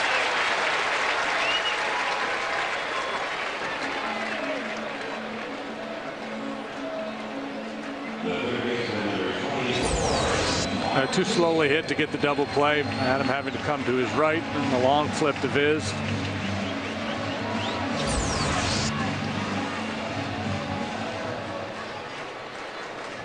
Should we nickname Adam Everett the Blade? Yeah. Since we drew that comparison with Mark Belanger back in Baltimore. That would be a good nickname for him. Very good nickname. Mark Teahan looks at ball 1. Teahan 1 for 3. Scored a run in the 2nd inning. He's made 2 good plays at third base. Bonus trivia. Okay. Who else was known as the Blade? Tommy Hall. Oh man, you're all over that. Left-handed relief pitcher. Man, did I hang that curveball. Foul ball makes it 1-1. He was 10-1 one year for Cincinnati. Should have been the Vulture, not the Blade. That's right. He was a sharp blade. Came into some good spots and was effective that year. Like Elroy Face, the year he won the Cy Young Award for Pittsburgh, he was 18-1, JD. How about that? That's an amazing record for a reliever. But a lot of that, I'm guessing, was come in the 4th or 5th inning and finish the ball game. Probably right, yeah. I don't know. I'm just guessing. Only Greg Lucas would know that. The evolution of relief pitching. Line shot, and Berkman has it. In the 7th inning, the Royals tack on 2. They get 4 hits. They strand 2, and their lead grows to 7-1 through 7.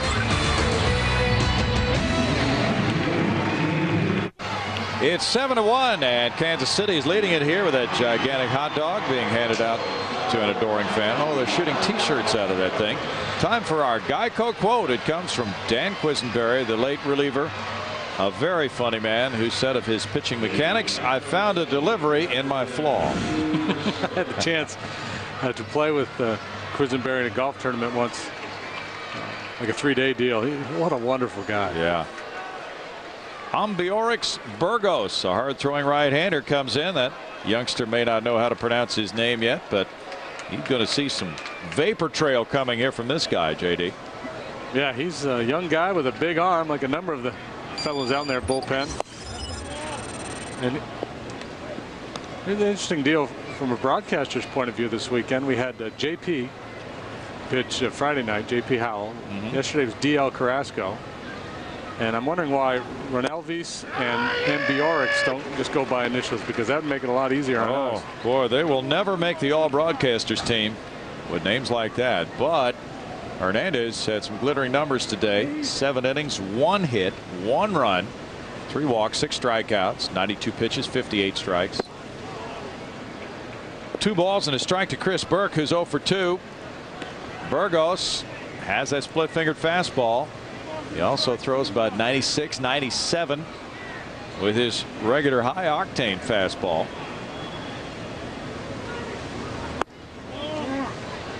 It's 3 balls and a strike. And there are some on the Royals. They televised the game Thursday night, and Brian Anderson was mic'd up in the dugout. He said we'd like to see him throw his fastball more. And there's a walk. Chris Burke is on, leadoff walk. The Astros trailing by 6 now have the top of their order coming up. Willie Taveras.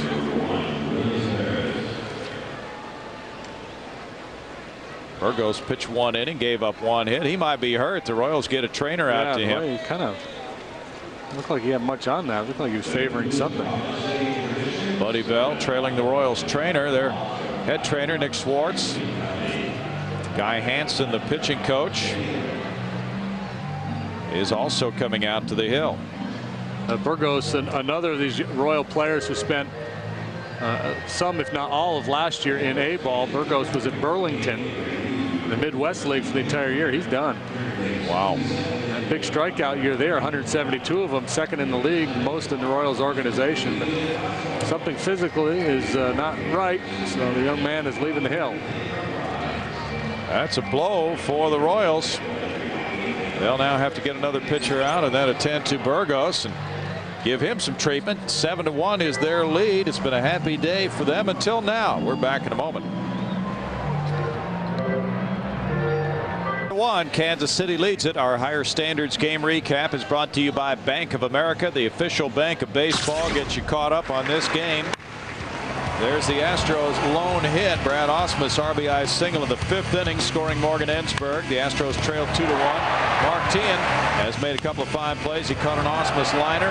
He made a diving play on a Biggio grounder near the line. And the Royals have supported their pitching with a 3-run homer by Emil Brown, number 8 of the year for Brown. Hernandez struck out 6 in his 7 innings. He walked 3, gave up 1 hit. He's in line for win number 5 of the season.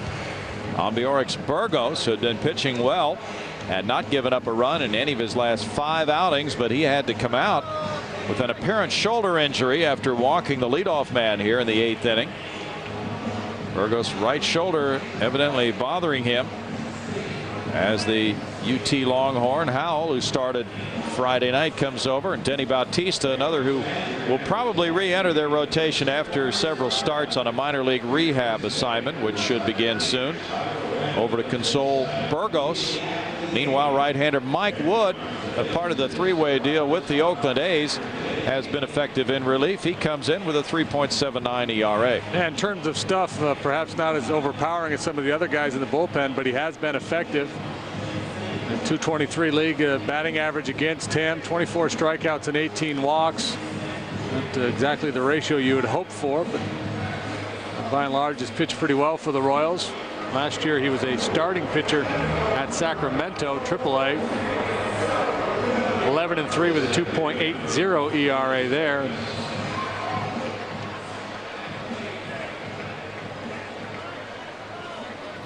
There's a look at the bullpen card. Wood scratched off as he comes in. Burgos has pitched very briefly. Wood's last outing was against the Dodgers Thursday night, and he got the win with 2 innings of relief, allowing 1 hit.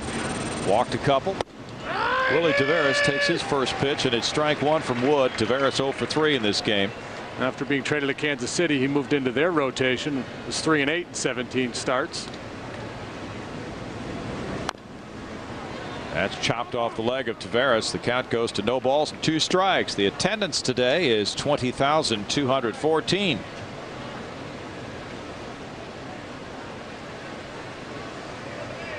Good outing Thursday for Mike Wood. He did not give up a run, surviving a couple of walks and 1 hit against the Dodgers. Rolled through the hole and into left field. Willie Taveras has a single on the 0-2 pitch from Wood. And the Astros have 2 on, nobody out for Biggio. Taveras continues to strike the ball well in the month of June. He's tried to bunt twice in this game, so he doesn't always get as many swings as the other guys. Had a nice at bat there on the 0-2.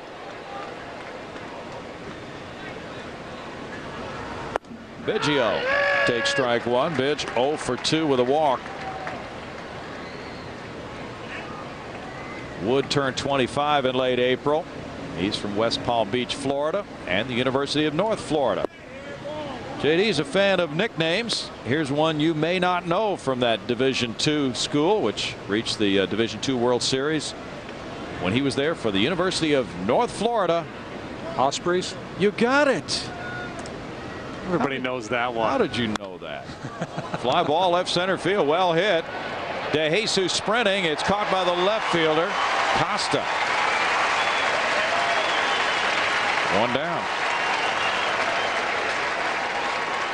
Well, a bid for extra bases, and that would have made this a somewhat intriguing ball game if all of a sudden it's 7-3 with a man in scoring position, because Taveras was all the way around second base. He was poised to score if the ball was able to get down. They're going to throw back to second base on an appeal, but Taveras did retouch on his way back around. And there's the safe sign that he did not do anything wrong. Some base runners will, if you go beyond the, actually you're schooled not to go beyond the bag, but if you do, make sure you retouch on your way back. Oftentimes you'll see guys forget to do that. Jose Vizcaíno looks at ball 1. There's a great story about Larry Walker when he was coming up as a minor league player and had no idea about that rule, and he was halfway between second and third when the ball was caught in the outfield, so he just ran straight across the middle of the infield to go back to first. That's the shortest way to get back there. 1-1. He didn't know. Yeah, he's a hockey player. His third base coach was probably yelling, "Go back to first." He did. 2 balls and a strike. That's reminiscent of a story here in Kansas City many years ago, JD. What happened? When Dad brought the family up to see a Major League Baseball game, and he realized he was going the wrong direction on a one-way street, but he was going backwards as the cop pulled him over. Nice. 3 balls and a strike. Dad was an attorney, knew how to get his way out of some jams. The policeman said, "I'm sorry, sir, you were going the wrong way on a one-way street." He said, "No, I wasn't. I was going backwards, but I wasn't going the wrong way." And he got out of it. 3 balls and 2 strikes. That's pretty clever.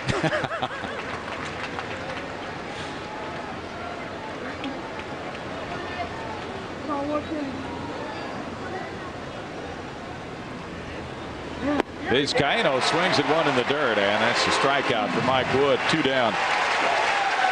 Wood's best attribute probably is that sinking fastball. Not that he's going to get a bunch of strikeouts with it. Typically he'll get a lot of ground ball outs.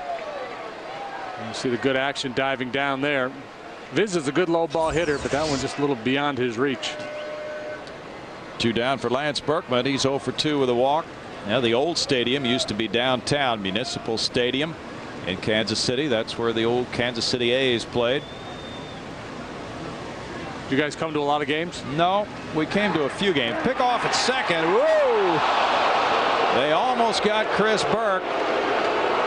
Dana DeMuth was looking in, giving the safe sign. Baroa tried to sell it by running off the field. And with Burke hitting and the Royals infield shifted around, you see where Baroa is, and he's well positioned to sneak in behind Burke. He may have gotten spiked. But that's always a good tactic for the infielder. Just go ahead and run toward the dugout and see if the umpire might comply with your wishes to end the inning. Pitcher Wood was 3/4 of the way to the dugout. Didn't want to face Berkman here with a man in scoring position. Popped up, foul territory, teeing over. The catcher Castillo gives way. And in the 8th inning, that's no runs a hit. 2 men left for the Astros. It's 7-1 Kansas City.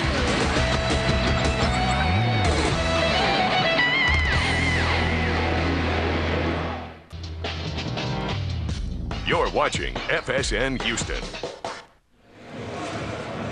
It's 7-1 Kansas City leading it. Bottom of the 8th coming. Brad Lidge warming up. Our Grab Life by the Horns feature comes your way first with Chris Burke. We asked him about his favorite subject in school. I guess history. You know, growing up, my brother was a history major. My dad was a history major. So for me, I never took it quite as seriously as they did. But looking back, I found it most fascinating. Grab Life by the Horns is brought to you by Dodge, where we grab life by the horns every day. Chris Burke in left field, but there's a newcomer on the mound, Brad Lidge. He's pitcher number 4 for Houston today, JD. The opportunity to get a little work. He has not worked since Wednesday in Baltimore. 2-2 with an ERA of 3.16 saves and 19 tries. 24 out of his last 27 dating back to last year. His strikeouts per inning pitch, best in baseball. Shane Costa rips a line drive, and it's gloved by Vizcaíno. Hang with him. Wow. That ball was covered. Absolutely smoked. Royals have lined out 3 times to the infield in this game. John Franco in 2/3 of an inning allowed 2 hits, no runs, no walks, no strikeouts. Dan Wheeler 1/3 of an inning, 2 hits, 2 runs, no walks, no strikeouts. Alberto Castillo looks at strike 1. Castillo's 0 for 3. Do you think Lidge is throwing a higher percentage of fastballs this year? Yes, certainly compared with Brad down the stretch last year. He leaned really heavily on that slider. I mean, he just got in such a good groove with it, and you know, playing under those pressure-packed situations, I think he was just, you know, he had a comfort level with that slider, and he just didn't feel comfortable going away from it very often. Royals are warming up their closer, Mike McDougall. 1-2. Brad has had his bouts, his struggles with that slider this season. Well, the other thing that happens too, he kind of, I wouldn't say he came out of nowhere, but the more exposure he got last year, the more hitters became aware of that slider. True. So it made sense to use the fastball a little bit more this season. Fans watch live game video from MLB.TV on your computer at Astros.com. Sign up for the Astros Blast. Receive the weekly eSaver email that includes a ticket offer good for up to 50% off your game tickets. That's available at Astros.com. Log on today. Ruben Gotay is 2 for 3 with a run batted in. Lidge has an outstanding fastball. Usually comes in around 96, 97 miles per hour. Ball 1 to Gotay. And, you know, back in spring training, he dabbled with the changeup a little bit. And he really hasn't used that this year, but you see pitchers oftentimes do that, experiment a little bit in spring training. And if he were to develop a changeup that he was comfortable with and confident in, that would make him that much better. But a lot of times relievers will tell you when they're pitching an inning at a time, it's very difficult to command 3 pitches. Good slider there to Gotay. 1 ball and 2 strikes. Ensberg, Lane, and Everett are due up in the Houston 9th. It's in the dirt for a 2-2 count now. Yankees down the Cubs 6-3. A victory for Mike Mussina. He's now 8-4, getting untracked. Sergio Mitre took the loss. Mitre's 2-2 for Chicago. Mariano Rivera got the save. Foul back. Still 2-2 to Gotay. It's a wild one in Detroit. 8-8 San Francisco and the Tigers in the top of the 10th at Comerica.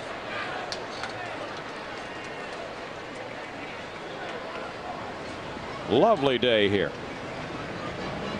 The weather has just been spectacular.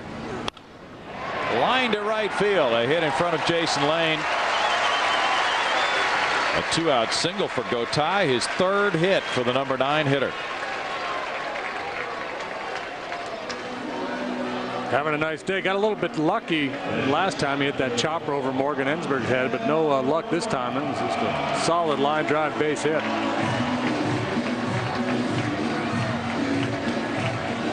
Baroa is 0 for 3 with a walk.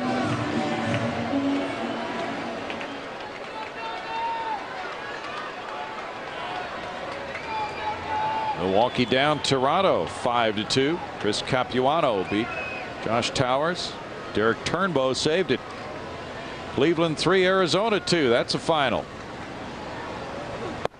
It's at 10 in a row now for the Tribe. That is 9 in a row. 9 in a row. They're now 37 and 30.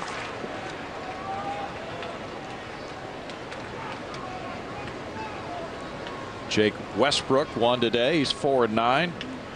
Very little run support for him. Sean Estes the loser. Bob Wickman saved it. His 20th save. Lined into right field. And Baroa singles to add to the Kansas City hitting here in the late innings. They got 4 hits in the 6th, 4 more in the 7th, and now 2 hits so far in the 8th inning. A total of 11 hits for the day. 3 of the 4 hitters have really hit the ball solidly, and that's, oftentimes that's what you find when the closer comes into these situations. Just to get an inning of work, the intensity perhaps not quite what it normally is. And the mindset of the hitters, too, is a little bit more relaxed. If they're facing Lidge and they're down a run, they've got a little bit different game plan than they do right now. These fans are cheering for donuts, JD. That's right. They need 1 more hit to get free donuts.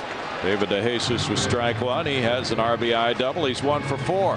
Krispy Kreme will take care of these fans if the Royals get a dozen hits. They get a coupon good for a dozen Krispy Kremes.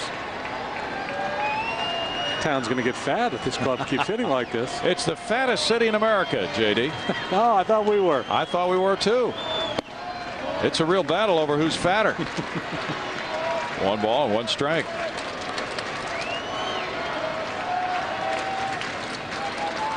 What do you think? It's a big barbecue town, so that's right. You slug down some ribs, then you wash it down with some Krispy Kremes. That's a pretty good diet. Tremendous, tremendous town for beef.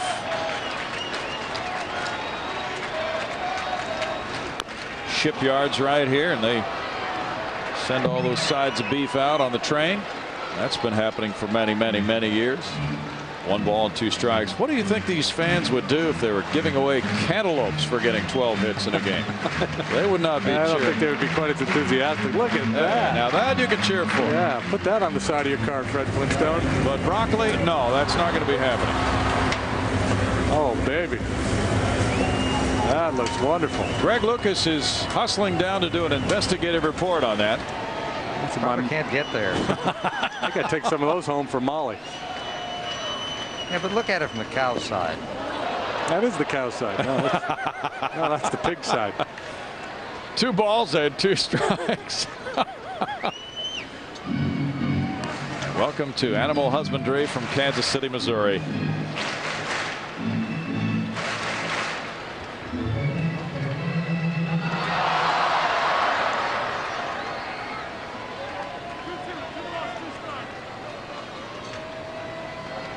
Royals with a win today would be 12 and 6 since Buddy Bell took over.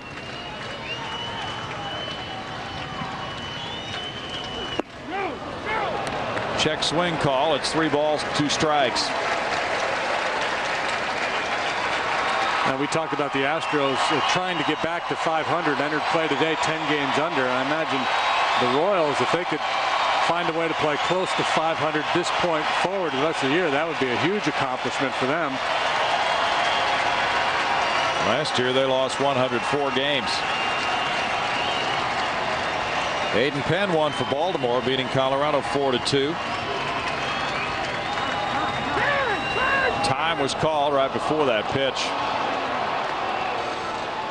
Jeff Francis lost it for the Rockies in Baltimore. Now they'll be heading for Houston shortly. B.J. Ryan saved it for the Birds. They are still in first place. They were leading Boston by 3 games when play started today.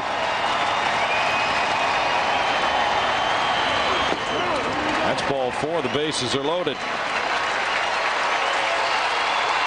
For Terrence Long, who's been on 3 times.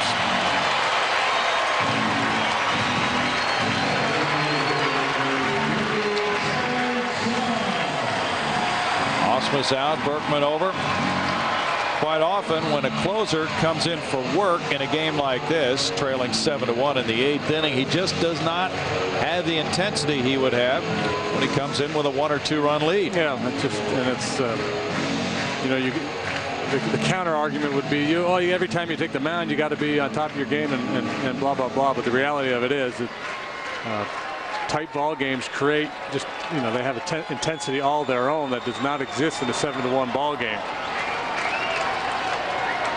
Now Long with 2 singles and a walk.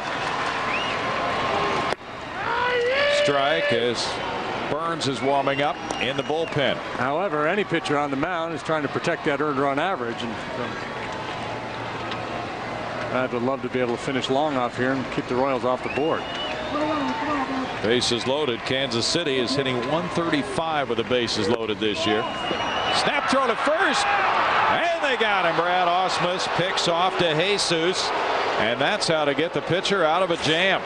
With Berkman taking the throw, it's a pickoff from 1-3. And in the 8th inning, no runs, 2 hits, 2 men stranded. We move to the 9th inning. Kansas City leading it 7-1.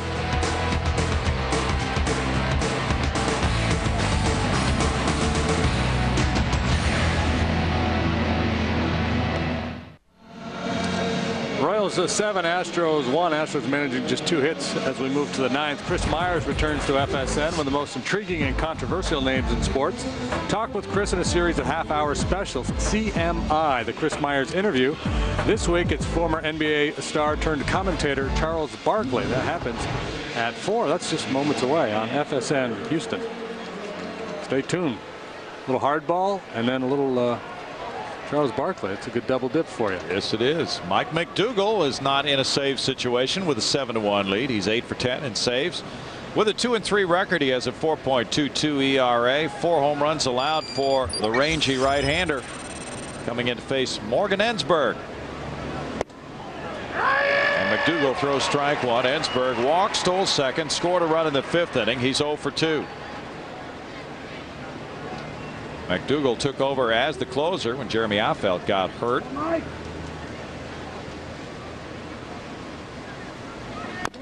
On the breaking ball, it's tapped foul. No balls and 2 strikes for the 28-year-old right-hander who was a first-round pick at 99. He needed just a few pitches to get that save against the Dodgers Wednesday. Didn't give up a hit, didn't walk anybody. Last year he spent some time in the minors and some time on the disabled list. It's 1-2 from Mike McDougal. 27 saves in 2003 from McDougal. And had his struggles last year. It was a stomach virus that put him on the shelf early. And then didn't pitch all that well. Ended up back in the minor leagues. He went to Wake Forest. Pitched a no-hitter there. He's a native of Las Vegas. Fouled up the right field line and out of play. Still a ball and 2 strikes. I guess you wouldn't describe his pitching motion as smooth, would you? No. That's an all-effort. Herky-jerky. Yeah. He was an all-star in 2003. Had 27 saves that year. 7 and 11 in his career. Had just about a strikeout per inning that all-star season. 2 balls, 2 strikes. Guy Hansen, the pitching coach, thinks he's throwing better now than he was in that all-star year of 2003. And Hansen took some blame for making him do a little bend of the back, and he said that was a mistake on his part. Now McDougal's more upright, getting a strikeout. Got on top of that breaking ball. He sure did. That was a nasty pitch there.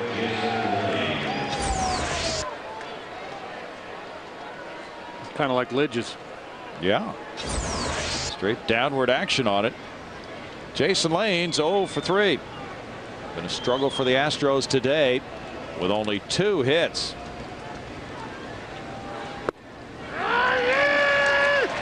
Strike to Lane. Good to see that Jim Joyce can go 9. Still's got the deep pipes working. He could be the 4th tenor. Very strong throughout. He's given a 3-hour concerto today. 1 ball and 1 strike.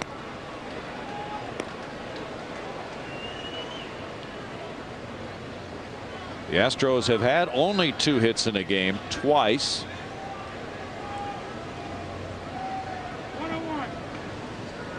That's their low for the year.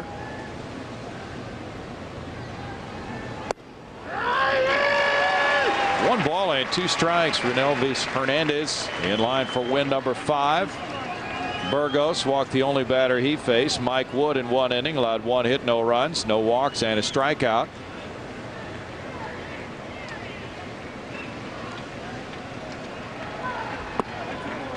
It's 2-2. Royals have won every other series since Buddy Bell took over as their skipper until this one.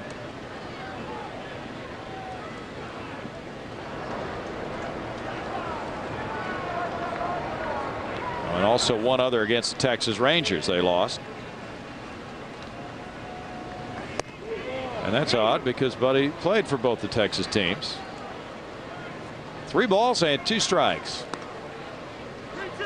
Buddy was as good a fielding third baseman as I've seen. He was spectacular. Very soft hands, effortless arm. He didn't have one of those real laser arms, but boy was he accurate. He could throw it from different angles. Lane is rung up. Jim Joyce doesn't want to hear it. McDougal dropped a hammer on him for his 2nd straight strikeout. Bill Garner ready to come out on behalf of his player.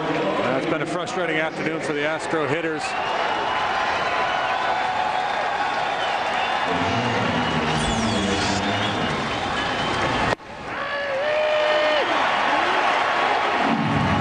Jason thought that ball was inside. Joyce thought it was on the inside corner. The Royals have a shot at their low hit game of the year. They've had a combined 4-hitter against Texas June 3rd. A shot at a 2-hitter here as Adam Everett bats. He's 0 for 3. Crowd hoping Mike McDougal can end it right here. The Astros had a 2-out 5th inning single from Ausmus driving in a run. An 8th inning single from Taveras. That's been it for Houston. The Astros have had 24 games this year in which they've scored 2 runs or less. And their record is 2-22 in those 24 games. 1 ball, 1 strike. This is the final game for the Astros using the designated hitter. Craig Biggio 0 for 3 with a walk today. Their DHs have combined to go 5 for 35 with 1 run batted in the American League parks. Baroa with the final out, and McDougal puts the lid on the low hit game for the Royals this season. They salvaged 1 game of this 3-game series. They are now 12-6 under Buddy Bell, whose club will go to Chicago after a 4-2 homestand. The Royals look like a different club recently. They beat the Astros today 7-1. More in a moment.